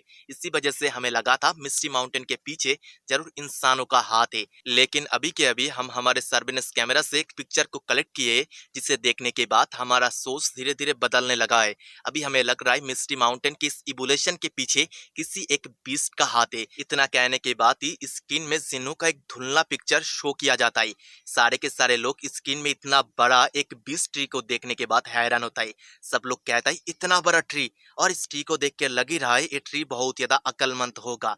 अगर ऐसा होता है तो ये चीज बहुत ज्यादा खतरनाक है। तभी वो व्हाइट बाल वाला सीनियर जिसका नाम मोहन है, वो फिर से कहता है हाँ, अगर मिस्टी माउंटेन के इस इवोल्यूशन के पीछे किसी एक अक्लमंद बीस्ट का हाथ होता है तो ये चीज ह्यूमैनिटी के लिए बहुत ही बड़ा खतरा है। हमें जल्द से जल्द मिस्टी माउंटेन के इस हिस्ट्री को जानना पड़ेगा। शिन प्रेजेंट में आता है जनरल ली जिनू के साथ फाइट कर रहा था। फाइट का मतलब एक तरफा वो जिनू से पिट ही रहा था। जनरल ली ऐसे ही जिनू से कुछ देर फाइट करने के बाद जिनू से जाके दूर खड़ा होता है। उसका हालत इसमें बहुत ज्यादा खराब हो चुका था, उसके मुंह से खून आ रही थी। तभी अचानक से जिन्हू उसके नुकीले रूट को जनरल ली के गले के पास लाके कहता है अगर तुम लोग मेरे मिस्टी माउंटेन को छोड़ के यहाँ से चला जाते हो तो मैं वादा करता हूँ मैं तुम में से किसी को भी नहीं मारूंगा, तुम लोग यहाँ से चुपचाप चला जा सकते हो। सुन के जनरल ली जोर जोर से हंसने लगता है। वो कहता है तुम क्या सोच रहे हो, हम ह्यूमंस तुम जैसे बीस्ट के ऊपर विश्वास करके तुम्हें जिंदा छोड़ देंगे? हमें ये बात भली बात ही मालूम है, तुम जैसा बीस्ट होते ही हो धोखेबाज। अभी तुम लोग कमजोर हो, इसीलिए हमें बातों में बहला फुसला के हम सारे के सारे सोल्जर्स को यहाँ से भेजना चाहते हो। जब तुम लोग फ्यूचर में चल के इनफ पावरफुल हो जाओगे तब तुम लोग ह्यूमंस के ऊपर हमला करके ह्यूमैनिटी को दबा करने का कोशिश करोगे। हम लोग तुम्हें ये मौका नहीं देंगे। आज ही इस मिस्टी माउंटेन को यही पड़ी खत्म होना पड़ेगा। जनरल ली की ऐसा बात सुन के जिनू बहुत ज्यादा गुस्सा हो जाता है। वो कहता है मुझे पता है तुम जैसा ह्यूमन हमें दबा इसीलिए करना चाहते हो क्योंकि तुम लोग हमसे डरते हो। तुम्हें हर वक्त बस यही डर सताता है, ना जाने कब सारे के सारे बीस्ट बहुत ज्यादा पावरफुल होके ह्यूमंस को ही एग्जिस्टेंस से दबा कर दे। इसीलिए तुम ह्यूमंस हम जैसे बीस्ट को मारने के लिए इस मिस्टी माउंटेन में हमला किए हो। मुझे पता है मेरा बीस्ट आर्मी बहुत ज्यादा कमजोर और तुम लोगों से नंबर में भी कम है, लेकिन वो सब लोग बहादुरी से लड़ेंगे बिकॉज वो सब लोग अपने फैमिली को बचाने के लिए लड़ रहे। मैं और मेरा पूरा का पूरा बीस्ट आर्मी एक फैमिली है। अगर कोई भी सामने से मेरे फैमिली को दबा करने का कोशिश करता है तो मैं उनमें से किसी को भी नहीं छोड़ूंगा, उन सबको मौत के घाट उतार दूंगा। सिनू के ऐसा बात सुन के जनरल ली भी थोड़ा बहुत डर जाता है। शिफ्ट होके वैम्पायर ह्यूमन बूढ़ा को दिखा जाता है। वो जियान को गर्दन से पकड़ के ऊंचा करके रखा था। वो बस जियान को मारने ही आला था, तभी अचानक से वहां पर गोल्डन एंट आ जाता है जो बूढ़ा के ऊपर हमला कर देता है। लेकिन बूढ़ा का डिफेंस बहुत ज्यादा सख्त थी, इसीलिए गोल्डन एंट का जो अटैक था वो बिल्कुल बेकार हो जाता है। क्वीन लिंग यहाँ पर गोल्डन एंट को देख के बहुत ज्यादा हैरान होती है। वो कहती है गोल्डन एंट यहाँ से भाग जाओ, यहाँ पर बहुत ज्यादा खतरा है। लेकिन गोल्डन एंट उसके बात को नहीं मानता है। वो कहता है फाइनली गाइस मैंने तुम लोगों को फाइट कर लिया है, अब मैं तुम लोगों को बचा लूंगा। गोल्डन एंट को यहाँ पर देख के बाकी सारे के सारे सोल्जर डर जाता है। वो सब लोग कहता है देखो गोल्डन एंट यहाँ पर आ चुका है, सब लोग उसे शूट करके मार दो। वो सारे के सारे सोल्जर शूट करता उससे पहले ही कोई बहुत ही स्पीड में उनके ऊपर अटैक कर देता है और उन सबको बीच से काट देता है। ये असल में ग्रीन मैंटिस था। दूसरी तरफ गोल्डन एंट भी उसके कमाल की स्पीड को यूज करके बूढ़ा के ऊपर हमला करने लगता है। बूढ़ा गोल्डन एंट के ऐसे स्पीड देख के हैरान होता है। वो सोचता है ये छोटा सा बीस्ट बहुत ज्यादा फास्ट है, मैं इवेंचुअली उसे देख भी नहीं पा रहा हूँ। लेकिन लिंग लिंग बैटलफील्ड के अंदर गोल्डन एंट को देख के डर जाती है। वो वहां से भागते हुए सोचती है अभी जो सिचुएशन बन रहा है उस हिसाब से यहाँ से भागना ही सही रहेगा। फिर गोल्डन एंट को दिखाया जाता है, उसको पीछे से ग्रीन मैंटिस आगा करता है दोस्त जरा संभाल के, मुझे इस इंसान के अंदर से अलग ही वाइब आ रहा है। लेकिन गोल्डन एंट ग्रीन मैंटिस के आगा को अनदेखा करते हुए बूढ़ा के ऊपर हमला करता है। लेकिन बूढ़ा पावरफुल था, वो उसके एक ही बार में गोल्डन एंट को दूर फेंक देता है और कहता है बस तुम ही फास्ट नहीं हो, कुछ टांग कट जाता है। ग्रीन मैंटिस का हालत खराब हो चुका था। वो सोचता है ये इंसान बहुत ज्यादा पावरफुल है, क्या मैं और गोल्डन एंट अपने स्पीड को यूज करके इस इंसान को हरा भी पाऊंगा? अभी फिलहाल के लिए ग्रीन मैंटिस जो एंट्री लेवल 7 में है और गोल्डन एंट जो एंट्री लेवल 8 में है, उन दोनों का दुश्मन था फर्स्ट ऑर्डर का ट्रांसेंट ह्यूमन बूढ़ा। क्या गोल्डन एंट और ग्रीन मैंटिस मिलके बूढ़ा को हरा भी पाएगा? तभी गोल्डन एंट उसके थका हारा बॉडी को लेके खड़ा होता है और एक जोर से चीख मारता है। फिर वो बहुत ही स्पीड में बूढ़ा की तरफ बढ़ जाता है और उसके क्लोज से बहुत सारा अटैक बूढ़ा की तरफ करता है। मगर बूढ़ा का भी स्पीड बहुत ही ज्यादा था, वो गोल्डन एंट के हर एक बार को बहुत ही आसानी से डॉज कर लेता है। इन दोनों के फाइट को देख के ब्लू मैंटिस बहुत ज्यादा हैरान होता है। वो भी एक बहुत ज्यादा फास्ट क्रिएचर था, लेकिन वो उसके नंगे आंखों से गोल्डन एंट और बूढ़ा की इस फाइट को देख नहीं पा रहा था। आखिर में गोल्डन एंट एक फेटल ब्लो बूढ़ा के ऊपर करता है। वो सोचता है शायद से बूढ़ा मर चुका है, लेकिन उसे हैरान करते हुए बूढ़ा उसके डिफेंस को यूज करके गोल्डन एंट के दोनों पंजा को सियान उसके कमाल के स्ट्रेंथ को यूज करके पकड़ लेता है और चीखते हुए कहता है लिंग फैंग अभी। तभी वहां पर लिंग फैंग कूदते हुए आता है और उसके तलवार से बूढ़ा के ऊपर वार करते हुए कहता है शायद से तुम्हारा बॉडी बहुत ज्यादा स्ट्रांग हो सकता है, लेकिन तुम्हारा आंख वो तो स्ट्रांग नहीं है। मैं वही से ही मेरे नाइफ को तुम्हारे बॉडी के अंदर घुसा दूंगा और तुम्हारे पूरे के पूरे गुर्दा फेफड़ा को चीर दूंगा। इतना कह के वो खतरनाक वार कर देता है, लेकिन बूढ़ा उसके बॉडी को बहुत सारे बैट में बांट देता है और इस अटैक को डॉज कर लेता है। इससे सब लोग हैरान होता है और वो सब लोग अपने जीत के आखिरी होप को खो चुका था।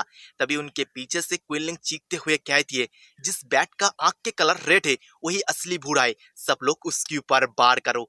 ये सुन के ग्रीन मैंटिस बहुत ही स्पीड में आके उस रेड आई बैट के ऊपर वार करता है, जिससे वो बैट घायल हो जाता है और नीचे की तरफ गिरने लगता है। लेकिन गोल्डन एंट उसे नीचे गिरने का मौका तक नहीं देता है। वो बहुत ही स्पीड में आके बूढ़ा को पकड़ लेता है और उसके ऊपर गंदा अटैक करने लगता है, जिससे वहां पर पत्थर भी टूटने लगता है। धूल हटने के बाद हम देख पाते गोल्डन एंट अभी तक शांत नहीं हुआ था। वो लगातार बूढ़ा के ऊपर वार करते जा रहा था। तभी बूढ़ा उसके खतरनाक स्किल को यूज करता है और वहां पर एक बहुत ही तेज ब्लास्ट होता है। इस ब्लास्ट का पावर इतना ज्यादा था कि सब लोग घायल हो जाता है। धूल हटने के बाद हम देख पाते बूढ़ा अभी तक सही सलामत था, बस उसके कपड़ा ही थोड़ा सा फट चुका था। वो कहता है मैंने कभी भी नहीं सोचा था मेरे जैसा एक इतना ज्यादा स्ट्रॉन्ग पर्सन को तुम जैसा कमजोर कुछ क्रिएचर इतना ज्यादा डैमेज दे दोगे। सब लोग बूढ़ा को सही सलामत देख के अंदर से टूट चुका था। उनका जीतने का जो आखिरी होप था वो तक खत्म हो चुका था। हम देख पाते इस ब्लास्ट के चंगुल में आके ब्लू मैंटिस का हालत बहुत ज्यादा खराब हो चुका था। उसका आधा बॉडी नष्ट हो चुका था। ब्लू मैंटिस का ऐसा हालत देख के गोल्डन एंट रोने लगता है। वो कहता है भाई बस तुम मुझे बचाने के लिए अपने आप को सेक्रीफाइस कर दिया। दोस्तों मुझे जहाँ तक लगता है ब्लू मैंटिस गोल्डन एंट को बचाने के लिए इस ब्लास्ट के वक्त गोल्डन एंट के सामने आ चुका था, इसीलिए ब्लू मैंटिस का हालत इतना ज्यादा खराब है। दूसरी तरफ बूढ़ा घायल होने से गोल्डन एंट के ऊपर बहुत ज्यादा गुस्सा था। वो उसके क्लो को शार्प करके गोल्डन एंट को मारने के लिए आगे बढ़ जाता है, लेकिन गोल्डन एंट को बचाने के लिए उसके सामने क्विनलिंग आ जाती है। बूढ़ा का वो जो शार्प हिस्सा था वो क्विनलिंग के बॉडी के अंदर घुस जाता है। क्विनलिंग मरते हुए कहती है गोल्डन एंट हम में से बस तुम्हारा हालत ही अभी सही है, तुम ही बस यहाँ से भाग सकते हो। जल्द से जल्द भाग के ट्री गॉड के पास जाओ, ट्री गॉड जरूर तुम्हें बचा लेगा। लेकिन बूढ़ा इन लोगों के बचने बचाने के खेल से बहुत ज्यादा गुस्सा हो चुका था। वो उसके हाथ से क्विनलिंग को झटक देता है और कहता है अगर तुम लोगों को मरने का इतना ज्यादा जल्दी है तो मेरे पास आ जाओ, मैं तुम सब लोगों के इच्छते हुए कहता है ब्रदर गोल्डन एंट यहाँ से भाग जाओ, बस तुम ही हो जो यहाँ से भाग सकते हो। तुम ट्री गॉड के पास जाके हम लोगों को बचाने के बारे में कह सकते हो। ये सुन के गोल्डन एंट को याद आता है जब साइंटिस्ट बस उसके जैसे गोल्डन एंट को बनाने के लिए लाखों के तादाद में गोल्डन एंट को मार दिया था। ये सारे के सारे बात याद करके गोल्डन एंट कहता है नहीं मैं यहाँ से नहीं भागूंगा। तुम क्या सोच रहे हो मुझे नहीं पता, अगर मैं यहाँ से भाग के ट्री गॉड के पास चला भी जाता हूँ तब भी ये साला मॉन्स्टर ह्यूमन तुम सब लोगों को यहाँ पर मार देगा। उसके जगह पे मैं तुम सब लोगों को बचाते हुए यहाँ पर मरना पसंद करूंगा। तभी अचानक से गोल्डन एंट को ग्रीन मैंटिस नीचे गिरा देता है और उसके ऊपर आके कहता है ब्रदर गोल्डन एंट क्या तुम हम सब लोगों को बचाना चाहते हो? गोल्डन एंट रोते हुए कहता है हाँ मैं तुम सब लोगों को बचाना चाहता हूँ। मुझे अगर तुम लोगों को बचाने के लिए किसी भी हद तक जाना पड़े तो मैं उस हद तक चला जाऊंगा। ग्रीन मैंटिस कहता है ठीक है ब्रदर, तो मुझे खा लो। ये सुन के गोल्डन एंड कहता है क्या, तुम क्या कह रहे हो? ग्रीन मैंटिस कहता है हाँ, हमारे मेंटिस क्लान के अंदर ऐसा ही होता है। एक मेल और फीमेल के अंदर संभोग होने के बाद अगर मेल बहुत ज्यादा कमजोर होता है तो फीमेल उसको खा लेता है और एक बहुत ज्यादा स्ट्रॉन्ग चाइल्ड का जन्म देता है। इसी लॉजिक के थ्रू ब्रदर मैं कह रहा हूँ तुम मुझे खा लो, मैं तुम्हारा ताकत बनना चाहता हूँ। अगर मेरे अकेले के सेक्रीफाइस से मेरा पूरा का पूरा फैमिली यहाँ पर बच सकता है तो मैं ये सेक्रीफाइस देने के लिए तैयार हूँ। ये सुन के गोल्डन एंड रोने लगता है। वो कहता है ब्रदर ब्लू मैंटिस, मैं तुम्हें नहीं खा पाऊंगा, तुम ऐसा बुलशिट बात करना बंद करो। दूसरी तरफ बूढ़ा बेरहमी से लिंग फैंग के सारे रैट को मार रहा था। इससे लिंग फैंग गुस्सा हो जाता है। वो घायल होने के बावजूद भी लिंग फैंग के ऊपर अटैक कर देता है। फिर हमें गोल्डन एंट और ग्रीन मैंटिस को दिखा जाता है। गोल्डन एंट अभी तक ग्रीन मैंटिस को खाने से मना कर रहा था। तभी ग्रीन मैंटिस कहता है ऐसे भी गोल्डन एंट, मेरा हालत बहुत ज्यादा खराब है, मैं मरने वाला हूँ, मैं मर जाता हूँ उससे पहले तुम मुझे खा लो और मेरे सारे के सारे फैमिली को बचा लो। प्लीज मेरी आखिरी इच्छा समझ के ये काम कर लो। ये सुन के गोल्डन एंड भी आखिर में ग्रीन मैंटिस को खाने के लिए कन्विंस हो जाता है और वो बड़ा सा मुंह खोल के ग्रीन मैंटिस को खाने के लिए तैयार हो जाता है। फिर लिंग फैंग को दिखा जाता है वो घायल होने के बाद भी लगातार भूरा से उन सारे के सारे रैट को बचाने का कोशिश कर रहा था, लेकिन भूरा पूरा मौज में था। वो उसके नुकीले पंजा को यूज करके उन सारे के सारे रैट को मारते जा रहा था। वो एक रैट को मारता उससे पहले ही वहां पर अचानक से एक ब्लास्ट होता है। धूल हटने के बाद हम देख पाते वहां पर गोल्डन एंड बिल्कुल अलग रूप में आ चुका था। बूढ़ा भी गोल्डन एंड को देख के थोड़ा बहुत हैरान होता है। वो सोचता है इस मॉन्स्टर का एपिनेस थोड़ा बहुत चेंज हो चुका है और इसका पावर बढ़ के एंट्री लेवल 9 में जा चुका है, लेकिन मैं एक फास्ट ऑर्डर का ह्यूमन हूँ, मेरे लिए एंट्री लेवल 9 के बीस्ट को हराना बिल्कुल आम है। इतना सोच के वो कहता है मेरे सामने से ज्यादा नाटक करना बंद करो और सीधा सीधा मेरे पास आके मर जाओ। लेकिन बूढ़ा को हैरान करते हुए गोल्डन एंट बहुत ही स्पीड में उसके पीछे आ जाता है।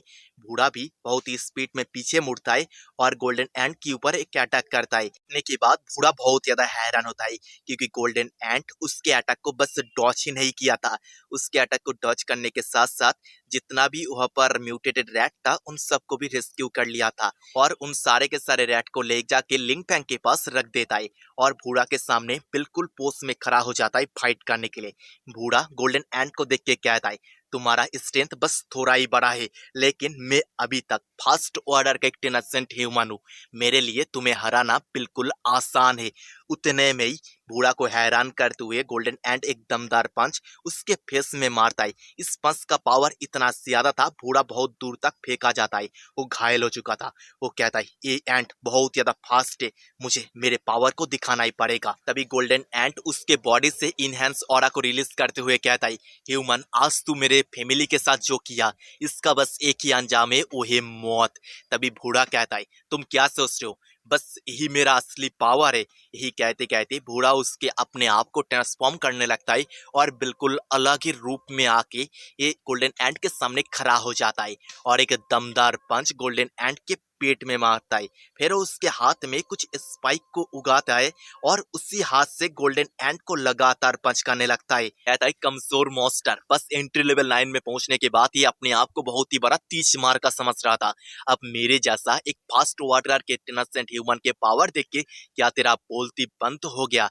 तभी बूढ़ा को हैरान करते हुए उसके बिल्कुल बॉडी का चित्रे उड़ जाएगा।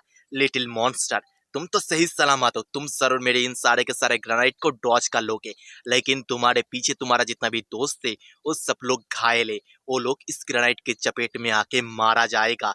ये सुन के गोल्डन एंड भी अपने आप को लाचार फील करने लगता है। उतने में ही बूढ़ा आसमान में लाखों के तादाद में वैम्पायर ग्रेनाइट को समन कर लेता है और उन सारे के सारे ग्रेनाइट को गोल्डन एंड की तरफ भेजते हुए कहता है गुड बाय लिटिल मॉन्स्टर। लेकिन बूढ़ा को हैरान करते हुए गोल्डन एंड उसके कमाल की स्पीड की मदद से हवा में ही उन सारे के सारे वैम्पायर ग्रेनाइट को दबा करने लगता है।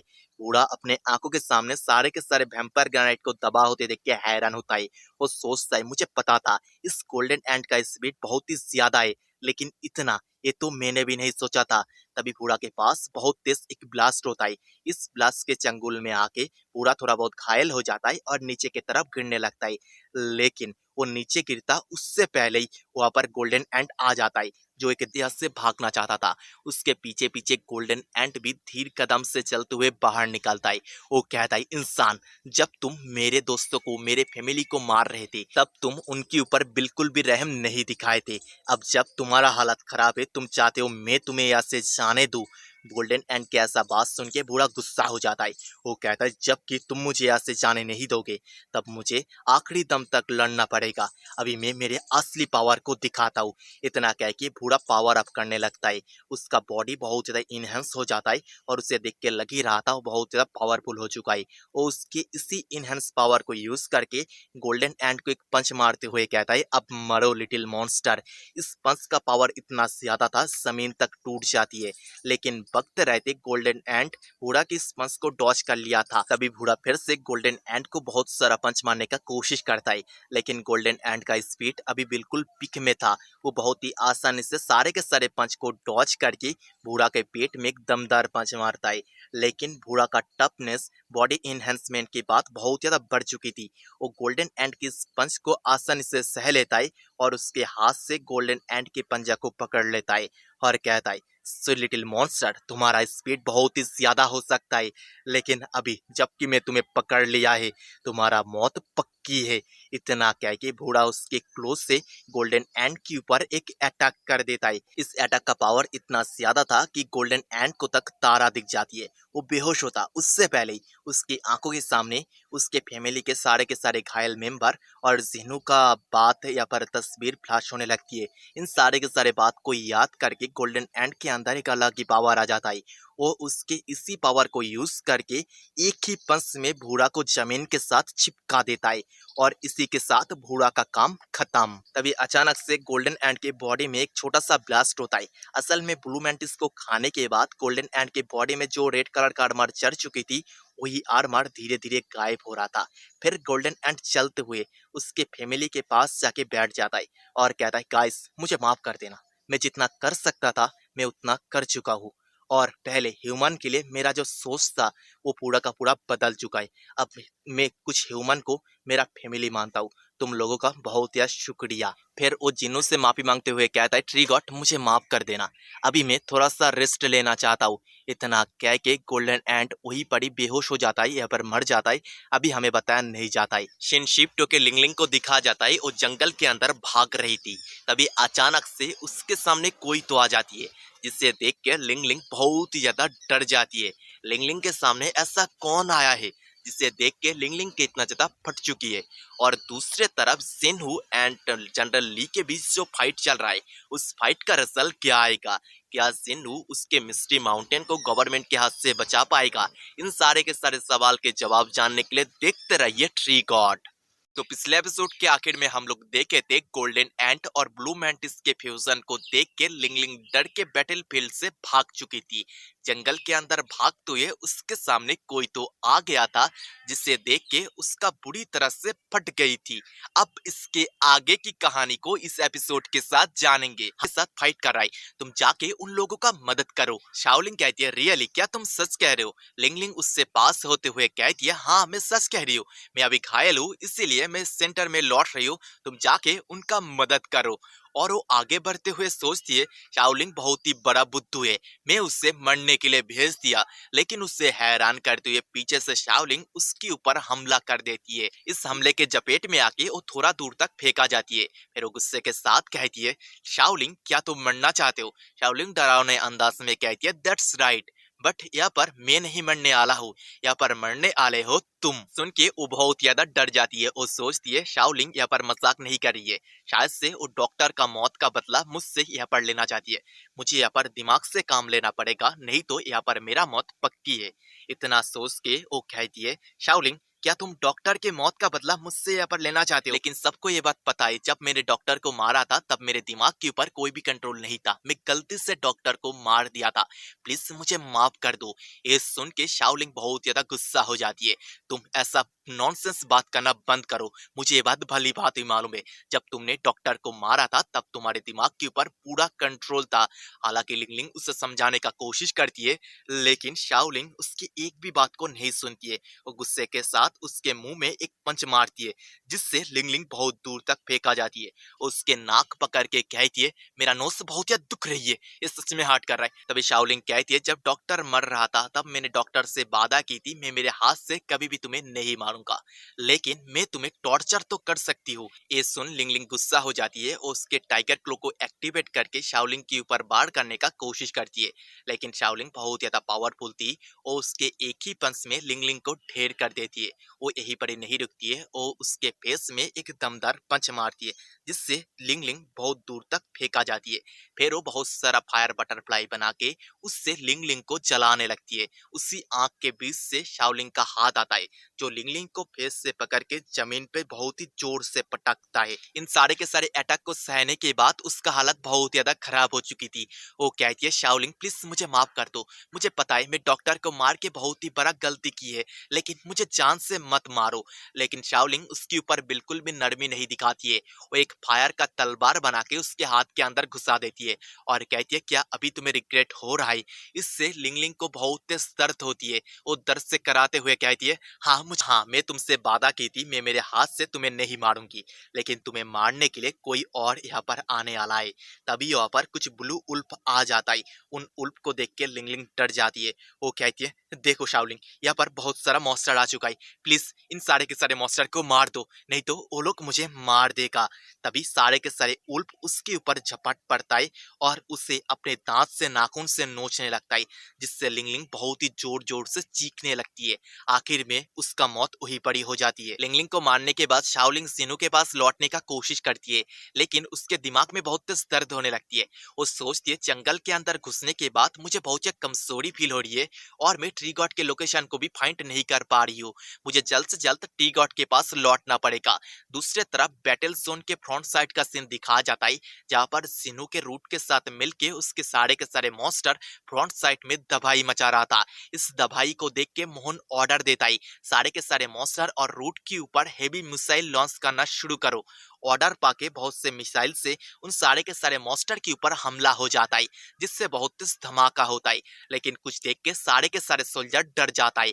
असल में जिनु उसके रूट से सारे के सारे मॉन्स्टर को बचा लिया था। ये देख के मोहन बहुत ज्यादा घबरा जाता है। उस सोल्जर को ऑर्डर देता है, हम मिसाइल से इन मॉन्स्टर का कुछ भी बिगाड़ नहीं सकते, सुपर सोल्जर सामने आओ और इन सारे के सारे मॉन्स्टर को रोकने का कोशिश करो। तभी एक साथ सारे के सारे पेरिग्रिन फैल्कन मिसाइल लॉन्चर को दबा करने के लिए मिसाइल लॉन्चर की तरफ बढ़ने लगता है। सारे के सारे सोल्जर पेरिग्रिन फैल्कन को रोकने का कोशिश करता है, लेकिन एक फैल्कन बचते बचाते मिसाइल लॉन्चर को दबा कर देता है, जिससे बैटलफील्ड के अंदर बहुत तेज धमाका होता है। इस धमाका के बीच सारे के सारे सोल्जर को किसी का खतरनाक प्रेजेंट फील होता है। इस प्रेजेंट को फील करके सारे के सारे सोल्जर थर थर करके कांपने लगता है। तभी धुआं को चीरते हुए वहां पर एंशियन क्रोकोडाइल आ जाता है। जायंट क्रोकोडाइल को बैटलफील्ड में देख के सारे के सारे सोल्जर डर जाता है और एक साथ क्रोकोडाइल के ऊपर फायरिंग चालू करता है, लेकिन नॉर्मल बुलेट से क्रोकोडाइल के बॉडी में जरा सा खरोच तक नहीं आती है। इस बैटल को लाइव कमांडर माया देख रही थी। वो बैटलफील्ड के अंदर क्रोकोडाइल को फिर से देख के बहुत ही खुश हो जाती है और घबराते हुए कहती है, दोबारा तुमसे मिलके अच्छा लगा, लेकिन इस बार जायंट क्रोकोडाइल मैं तुम्हें जिंदा जाने नहीं दूंगी। फिर कमांडर मोहन को दिखाया जाता है, वो बैटलफील्ड के अंदर जायंट क्रोकोडाइल को देख के घबरा जाता है। वो सोचता है इस बार ये बैटल बहुत ज्यादा हार्ड होने वाला है। दूसरी तरफ क्रोकोडाइल के ऊपर अभी तक लगातार फायरिंग चल रहा था, लेकिन इससे क्रोकोडाइल गुस्सा होके एक बहुत ही जोर से रोर मारता है, जिससे सारे के सारे सोल्जर दूर फेंका जाता है। वो एक एक करके सारे के सारे सोल्जर को मारने लगता है। बैटलफील्ड के ऐसा रूप देख के कमांडर मोहन बहुत ज्यादा घबरा जाता है। वो सोल्जर्स को ऑर्डर देता है, सोल्जर्स क्रोकोडाइल से दूर हो जाओ, अभी क्रोकोडाइल के ऊपर हेलीकॉप्टर से बमबारी होने वाला है। सोल्जर जब क्रोकोडाइल से दूर हो जाता है, जनरल मोहन को देख लेता है। वो सोचता है, जरूर वही आदमी इस पूरे के पूरे बैटल का हेड होगा, अगर मैं उसे मार देता हूँ तो हम इस बैटल को थोड़ा बहुत कंट्रोल कर पाएंगे। और वो कहता है, ट्री गॉड मुझे मदद करो। जिनू भी उसके रूट से जायंट क्रोकोडाइल को पकड़ के उसे पहाड़ के चोटी की तरफ थ्रो करता है। इस दरमियान उसके ऊपर बहुत सारा हमला होता है, लेकिन क्रोकोडाइल इन सारे के सारे हमला को अनदेखा करते हुए पहाड़ के चोटी में पहुंच जाता है और मुंह खोल के मोहन को खाने से पहले कहता है, अगर मैं तुझे यहाँ पर मार देता हूँ तो हम लोग शायद से इस बैटल को जीत सकते हैं। इतना कह के वो मोहन के काम को खत्म कर देता है। इसके बाद शिनशिप्टो के प्रेसिडेंट को दिखा जाता है और उसके सेक्रेटरी के साथ खड़ा होके एक मिसाइल को देख रहा था। वो कहता है ये स्पिरिचुअल मिसाइल ह्यूमन का आखिरी रिसोर्स है। अगर हम ह्यूमन के दम पे मिस्टी माउंटेन को जीत नहीं पाते तो हमें इस मिसाइल को यूज करना ही पड़ेगा। फिर वो उसके सेक्रेटरी से पूछता है जनरल ली के साथ क्या कोई भी कॉन्ट्रैक्ट हो पाया है। उसका सेक्रेटरी कहती है नहीं, जनरल ली के साथ हम कोई भी संजोग नहीं कर पा रहे। हम देख पाते जनरल ली अभी तक जिनू के साथ फाइट कर रहा था। ओवरऑल फाइट के अंदर वो पीटते जा रहा था। जिनू कहता है मेरे साथ फाइट करने का क्या फायदा, तुम उतना पावरफुल नहीं हो कि मुझे हरा सके। वो कहता है तुम्हें क्या लग रहा है, क्या यही मेरा असली पावर है? मैंने तो मेरे असली पावर को दिखाया ही नहीं। इतना कह के जिनू मिट्टी के अंदर से स्पिरिचुअल एनर्जी को सोचना चालू कर देता है। वो लगातार पावर अप करने लगता है। ये देख के जनरली घबरा जाता है। वो सोचता है क्या ये सारे के सारे पावर उस ट्री के अंदर से आ रहा है? सच में ट्री पावरफुल है। दूसरी तरफ जिनू पावर अप करते करते उसके बिल्कुल पिक में पहुंच चुका था। उसका बॉडी पूरा का पूरा स्पिरिचुअल एनर्जी से घिरा हुआ था। ये स्पिरिचुअल एनर्जी इतना ज्यादा डेंस था जनरली सांस तक नहीं ले पा रहा था। वो सोचता है ये ट्री बहुत ज्यादा पावरफुल हो चुका है, मुझे इस ट्री को हराने के लिए उस स्टेप को लेना ही पड़ेगा। इतना कह के वो एक छोटा सा पिल निकाल के खा जाता है। पिल को खाने के बाद जनरल ली का पावर लगातार बढ़ने लगता है। उसका बॉडी पूरा का पूरा काला पड़ चुकी थी। वो कहता है इस पिल को खाने के बाद मेरा मौत पक्की है, लेकिन मैं एटलीस्ट इतना पावरफुल हो जाऊंगा कि तुम्हारे जैसे एक 20 ट्री को हरा सकूं। हमें जनरल ली का स्टेटस दिखाया जाता है। उसका पावर बढ़ के वो एक 3rd लेवल का टेनेसेंट ह्यूमन बन चुका था। उसका स्पिरिचुअल एनर्जी 6,80,000 हो चुका था, लेकिन उसका लाइफ स्पैन बस 10 आवर्स से बचा था। जिन्हू जनरल ली के ऐसा बढ़ते हुए पावर को देख के सोचता है क्या मैं उससे हरा भी पाऊंगा। और हमें जिनू का भी स्टार्ट दिखाया जाता है। वो 2nd लेवल में था। उसका स्पिरिचुअल एनर्जी है 4,90,000 और उसका लाइफ स्पैन पूरा का पूरा 200 ईयर है। तभी जिनू उसके अर्थ एलिमेंट को यूज करके बहुत सारे स्पाइक से जनरल ली के ऊपर हमला करता है, लेकिन उसका पावर बहुत ज्यादा बढ़ चुकी थी। वो हर एक अटैक को बहुत ही आसानी से डॉज करके जिनू से दूर हो जाता है। वो सोचता है मैं इतना दूर से उस ट्री बीस्ट को हरा नहीं पाऊंगा। ट्री बीस्ट को हराने के लिए मुझे उसके पास जाना पड़ेगा। इतना सोच के वो जिनू के नजदीक बढ़ने लगता है और एक स्पिरिचुअल तलवार बना के उससे उसके ऊपर हमला करता है। जिनू भी उसके रूट से जनरल ली के अटैक को रोक लेता है, जिससे वहां पर बहुत तेज धमाका होती है। धूल हटने के बाद हम देख पाते जिनू सक्सेसफुली उसके पिंक रूट से जनरल ली के स्लैश को रोक लिया था। फिर वो एक मिट्टी से बहुत ही बड़ा हाथ बना के उससे जनरल ली को पंच मारता है, जिससे ली बहुत दूर तक फेंका जाता है। जिन्हों हवा में ही उसके रूट से जनरल ली को पकड़ने का कोशिश करता है, लेकिन ली उसकी स्पिरिचुअल तलवार के कुछ स्लैश में जिन्हों के सारे रूट को काट देता है और स्पिरिचुअल एनर्जी को इकट्ठा करके एक बहुत ही बड़ा अटैक प्रिपेयर करने लगता है। लेकिन जिन्हों उससे ऐसा करने का मौका नहीं देता है। वो उसके प्रोटेक्शन बैरियर को से ही बहुत ही बड़ा गदा बना के उससे जनरल ली के ऊपर वार करता है, जिससे जनरल ली नीचे की तरफ फेंका जाता है। जिन्हों उसे संभालने का मौका नहीं देता है। उसके ऊपर बहुत सारे विंड ब्लेड से हमला कर देता है। इसके बाद शिनशिप्टो के हेडक्वार्टर का सीन दिखाया जाता है, जहां पर प्रेसिडेंट के पास मिलिट्री का बहुत सारा कमांडर आया था। वो सब लोग कहने लगता है बहुत देर से हम मिस्टी माउंटेन के अगेंस्ट जंग लड़ रहे, लेकिन इस जंग का कोई भी रिजल्ट नहीं आ रहा है। इस जंग को हम जितना देर लड़ेंगे हमें उतना ही लॉस का सामना करना पड़ेगा। इसीलिए हम लोग चाहते हम इस बैटल को स्पिरिचुअल मिसाइल को शूट करके खत्म कर दे। इस पे प्रेसिडेंट भी हाँ भरता है। दूसरी तरफ बैटलफील्ड का सीन दिखाया जाता है, जहां पर जनरल ली का हालात खराब हो चुका था। जिन्हों उसके पिंक रूट से जनरल ली को पकड़ लेता है और कहता है तुम बहुत ज्यादा कमजोर हो, तुम कभी भी मुझे हरा नहीं पाओगे, फालतू कोशिश करना बंद करो। इससे जनरल ली गुस्सा हो जाता है। वो पावर अप करते हुए कहता है तुम्हें क्या लग रहा है यही मेरा असली पावर है। तभी सडनली जनरल ली का पावर बहुत ही तेजी से बढ़ने लगता है, लेकिन पावर बढ़ने के साथ साथ उसका लाइफ स्पैन घट के 5 आवर्स हो चुका था। जनरल ली उसके इसी इंक्रीजिंग पावर के साथ एक बहुत कुछ देख के हैरान होता है, क्योंकि इतना खतरनाक अटैक के बाद भी जिनू के कोड में जस्ट थोड़ा सा क्रैक आई थी। वो हंसते हुए कहता है तो यही है एक 3rd लेवल के टेनेसेंट ह्यूमन का पावर। सच में मजा ही आ गया। जनरल ली सिनु को ऐसा हंसते देख के बहुत ज्यादा डर जाता है। वो सोचता ही इतना खतरनाक अटैक के बाद भी बस एक छोटा सा क्रैक आया है, मुझे मौका मिला है, मुझे और भी कुछ अटैक उसके कोड में करना चाहिए। और वो एक बहुत ही बड़ा अटैक सिनु के कोड की तरफ करते हुए कहता है, तुम जैसे मॉन्स्टर के लिए आज ह्यूमैनिटी खतरे में है। ह्यूमैनिटी का सबसे बड़ा ट्रेजर हो, हम तुम्हें खो नहीं सकते, प्लीज उस जगह से रिट्रीट कर लो। प्रेसिडेंट के बात सुन के जनरल ली कॉन्विंस हो जाता है। वो कॉल कट करने के बाद सिनु से कहता है, बॉस ट्री, अभी मैं यहाँ से जा रहा हूँ, बस मेरा एक ही मिशन था, इस कोहड़े के आड़ में कौन सा मॉन्स्टर छुपा है अभी मुझे पता चल चुका है, इसीलिए मैं यहाँ से जा रहा हूँ। मेरे जाने के कुछ देर बाद ही यहाँ पर एक बहुत ही बड़ा मिसाइल आएगा, वो ह्यूमैनिटी का सबसे बड़ा ट्रेजर है। वो मिसाइल तुम्हारे पूरे के पूरे मिस्टी माउंटेन को दबा कर देगा, अगर अभी तुम अपने आप को बचा सकते हो तो बचा लो। इतना कह के जनरल ली वहां से भाग जाता है। वो वहां से जाने के बाद गवर्नमेंट उस स्पिरिचुअल मिसाइल को शूट कर देता है। ये चीज जिनो भी भाप लेता है। वो उसके सारे के सारे रूट को अपने पास बुलाता है, से बैटलफील्ड के अंदर से उसके सारे के सारे रूट वापस आने लगता है।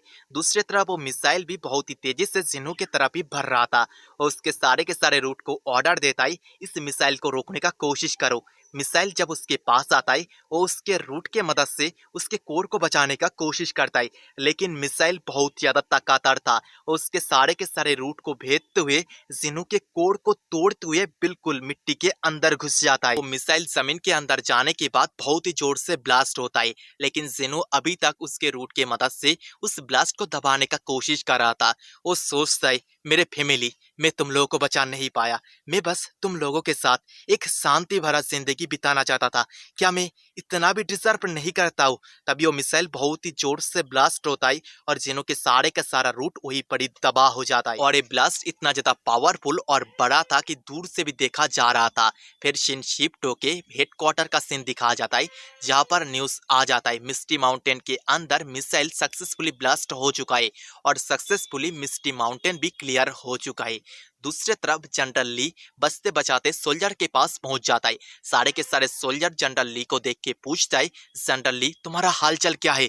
लेकिन जनरल ली उन लोगों से उल्टा क्वेश्चन करता है, अभी सारे के सारे सोल्जर का सिचुएशन क्या है। सोल्जर उससे बताता है, यहाँ पर हमारा ज्यादा सोल्जर जिंदा नहीं है, हम लोग बहुत ही मुश्किल से उस सैंड क्रोकोडाइल को मार दिया है। तभी जनरल ली को किसी का प्रेजेंट फील होता है, वो इस प्रेजेंट को फील करके थोड़ा बहुत घबरा जाता है। यह असल में शाओलिंग था। शाओलिंग को देख के जनरल ली पूछता है, शाओलिंग क्या तुम ठीक हो। शाओलिंग रो रहा था। वो रोते हुए कहता है, मैं मेरे मास्टर के साथ कोई भी कांटेक्ट नहीं कर पा रहा हूँ और मैं मेरे फैमिली के किसी भी मेंबर के साथ कांटेक्ट नहीं कर पा रहा हूँ। शाओलिंग के ऐसा बात सुन के जनरल ली पूछता है, शाओलिंग तुम ये सब किस बारे में बात कर रहे हो, तुम थोड़ा सा शांत हो जाओ, तुम्हारे साथ क्या हुआ है।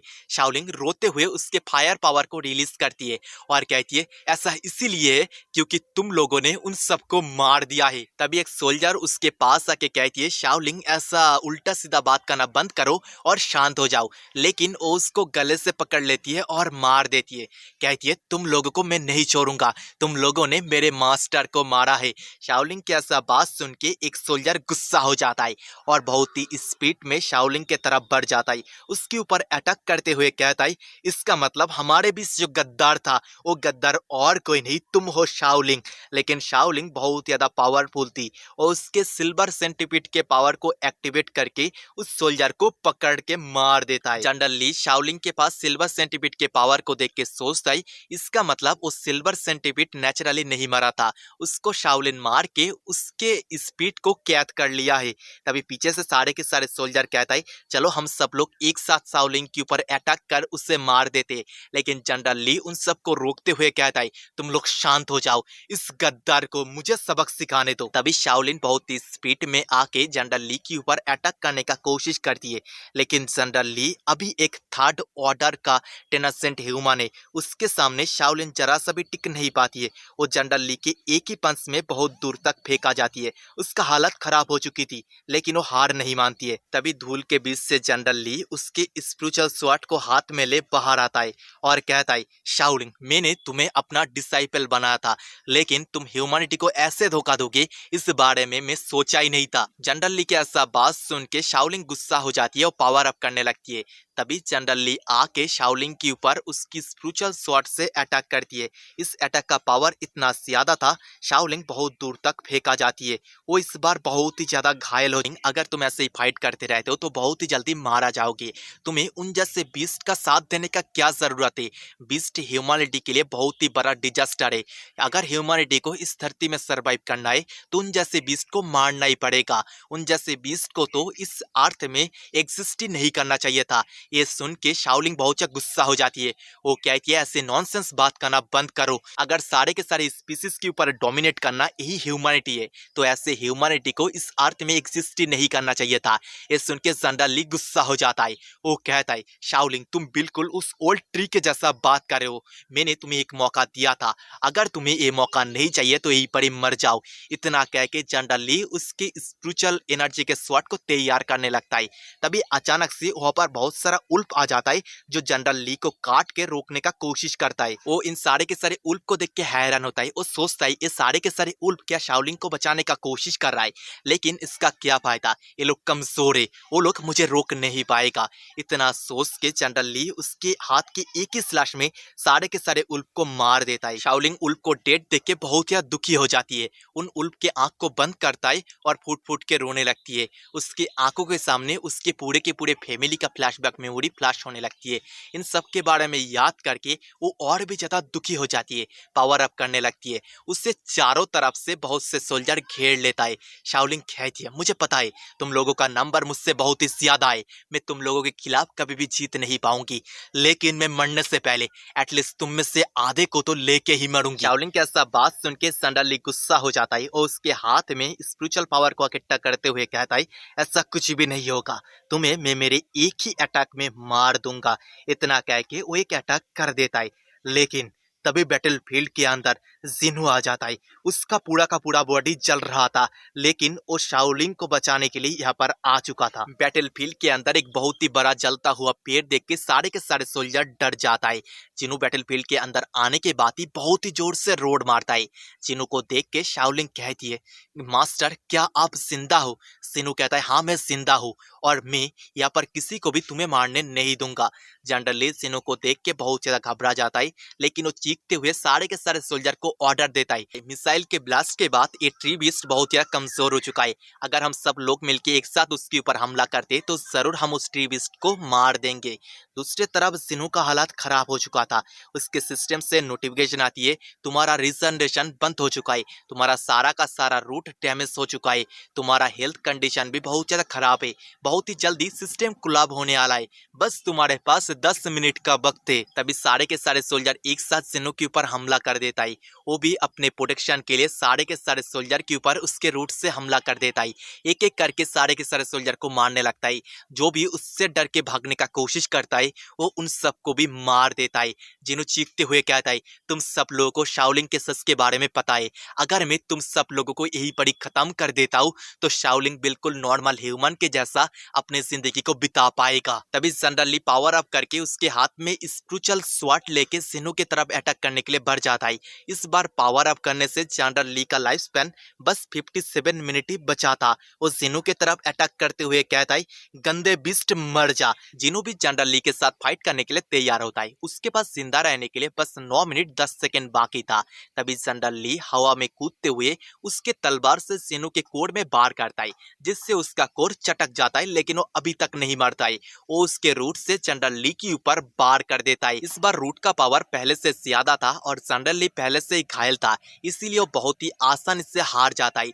जिन्हू उसे उसके रूट से पकड़ के मेन बैटलफील्ड की तरफ बढ़ जाता है। ये देख के जनरल ली घबरा जाता है। वो सोचता है ऐसा मत करो गंदा बीस्ट। दूसरी तरफ मेन बैटलफील्ड का सीन दिखाया जाता है, जहाँ पर छोटे मोटे मॉन्स्टर से फाइट करने के चक्कर में सारे के सारे सोल्जर का हालत खराब हो चुका था। तभी उन सबके वॉकी टॉकी में साउंड आता है तुम में से कितना सोल्जर सरवाइव किया है? सोल्जर बताता है हम में से बस 30 सोल्जर ही यहाँ पर सरवाइव किया है, कोई भी सुपर ह्यूमन जिंदा है या पर नहीं है इस बारे में अभी हमें पता नहीं चला है, लेकिन एटलीस्ट हम इस बैटल को जीत चुके इसीलिए हम लोग खुश है। तभी बैटलफील्ड के अंदर जिन्हू आ जाता है। सारे के सारे सोल्जर एक जलते हुए पेड़ को बैटलफील्ड के अंदर देख के डर जाता है।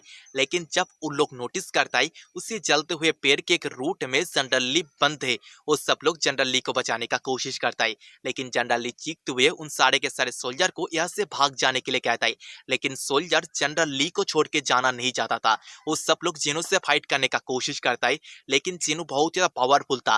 वो उन सारे के सारे सोल्जर के साथ साथ सारे के सारे मिलिट्री वेपन्स को भी तबाह करने लगता है। तभी एक पावरफुल सोल्जर सारे के सारे सोल्जर को मोटिवेट करते हुए कहता है, इस टी बीस्ट को देख के लग रहा है वो पहले से कमजोर हो चुका है। अगर हम सब लोग एक साथ उसके ऊपर हमला करते तो जरूर हम उसे हरा देंगे, लेकिन सबसे पहले हमला उसी सोल्जर के ऊपर होता है।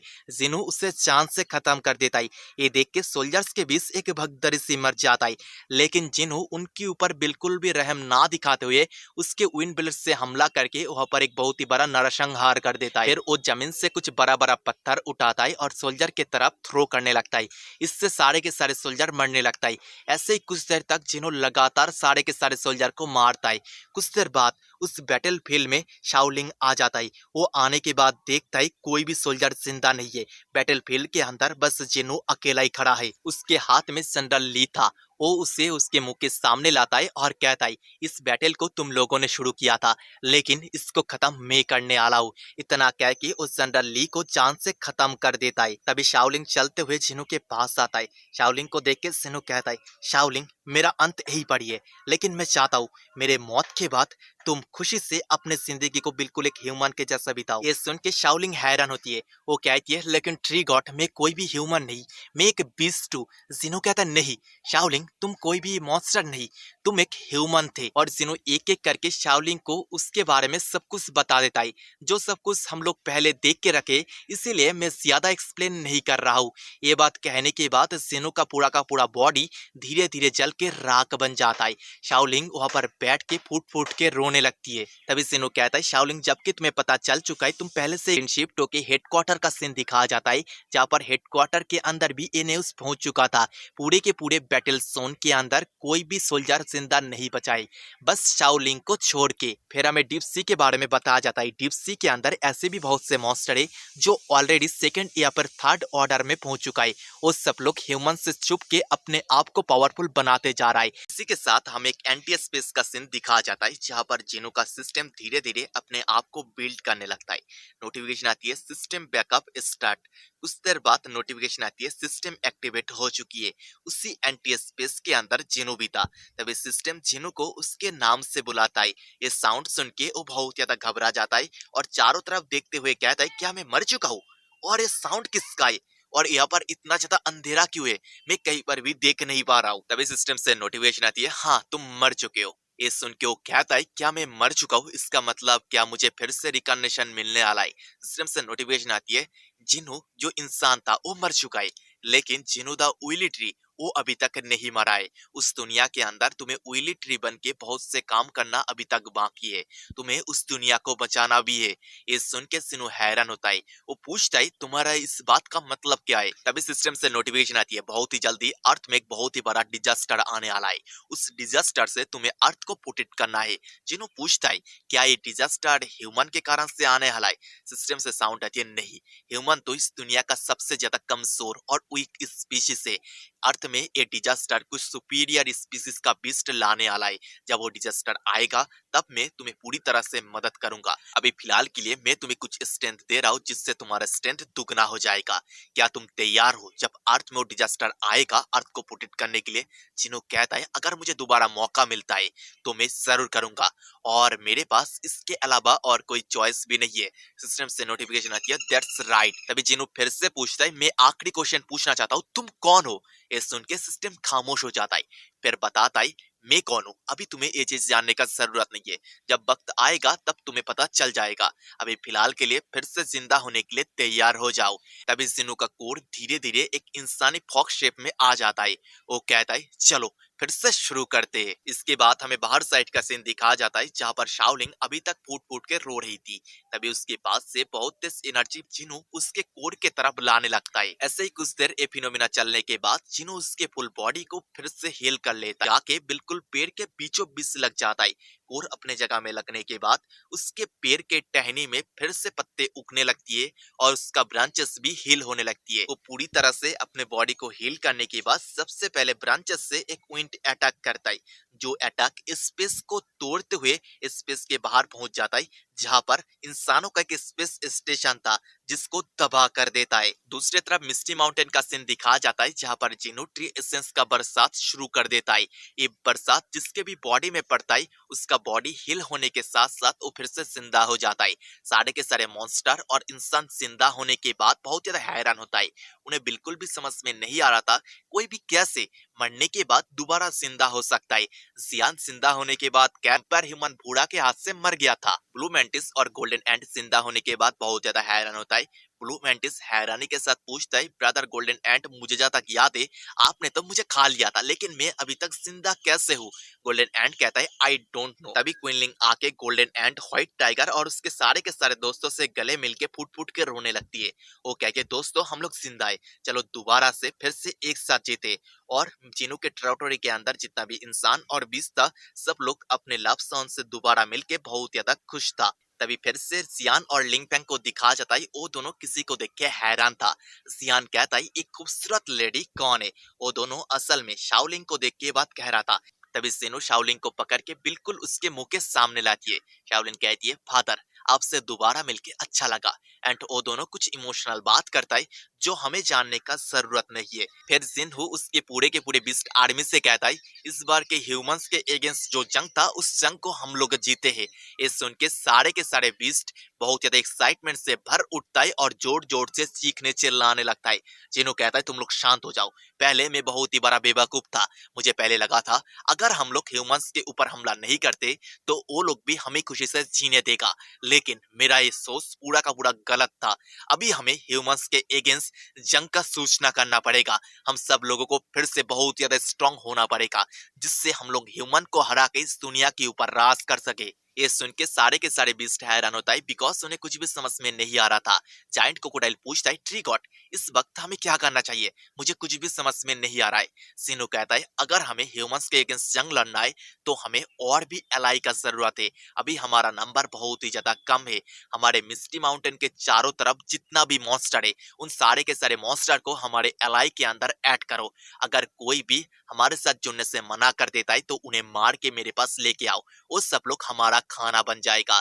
चिनू का ये ऑर्डर सुन के सारे बीस्ट एक्साइटमेंट से भर उठता है। तभी हनी बेजर और उल्फ का झुंड अचानक से अजीब हरकत करने लगता है। चिनू उन लोगों से पूछता है, तुम्हारे साथ क्या दिक्कत है? तभी हनी बेजर और उल्फ का झुंड जाके शाओलिंग के साथ चिपक जाता है। हमें पता है शुरुआत के दिन में शाओलिंग के साथ इन हनी बेजर और उल्फ का एक अच्छा रिश्ता था, जिस कारण से वो लोग ऐसा हरकत कर रहा था। वो सब लोग फिर से एक दूसरे से रियूनियन करके बहुत ही ज्यादा खुश था। तभी जिन्हो सारे के सारे बीस्ट को ऑर्डर देता है, सब लोग अपने अपने काम में निकल जाओ और हमारे मिस्टी माउंटेन के लिए बहुत सारे एलाई को इकट्ठा करो। इसके बाद शिनशिप के सहारा रेगिस्तान का सीन दिखा जाता है, जहां पर wild cow finally nine tail को ढूंढ लिया था। वो दोनों एक साथ आ रहा था। नाइन टेल बहुत ज्यादा गुस्सा थी। वो कहती है, सहारा रेगिस्तान के सारे स्नेक बीस्ट बहुत ज्यादा पावरफुल है। वो लोग बाद में जाके हमारे लिए बहुत ही बड़ा मुसीबत बन सकता है। नाइन टेल का ऐसा गुस्सा देख के वाइल्ड काउ बहुत ज्यादा घबराया हुआ था। वो कहता है, सिस्टर नाइन टेल्स ज्यादा गुस्सा मत करो, हम बहुत ही जल्दी ट्री गॉड के पास जाएंगे। ट्री गॉड इस मैटर को सॉल्व कर लेगा। और इनके बात सुन के लग रहा है शायद से वो दोनों फिर से सिनो के पास लौट रहा है। और यही पर ही ट्री गॉड का सीजन 1 खत्म होता है। बहुत ही जल्दी मैं सीजन 2 शुरू करने वाला हूँ, लेकिन उसके लिए एक कंडीशन है। मैं इस वीडियो में टोटल 2000 लाइक और 200 कमेंट देखना चाहता हूँ। जिस दिन एक गोल पूरा होगा उसके बाद ही मैं सीजन 2 एपिसोड ऑन डालूंगा। तो जल्द से जल्द इस गोल को पूरा करो। और वीडियो खत्म करने से पहले एक बात, अगर ये वीडियो आपको अच्छा लगा है तो इस वीडियो को लाइक एंड चैनल को सब्सक्राइब याद से कर देना, और नेक्स्ट एपिसोड के लिए कमेंट भी। और इससे पहले मैंने बहुत से मानवों को एक्सप्लेन किया है, जिसका लिंक एज यूजुअल आपको डिस्क्रिप्शन बॉक्स और प्लेलिस्ट के अंदर अवेलेबल मिल जाएगा। जाओ वहां से जाके उस वीडियो को देख के एंजॉय करो।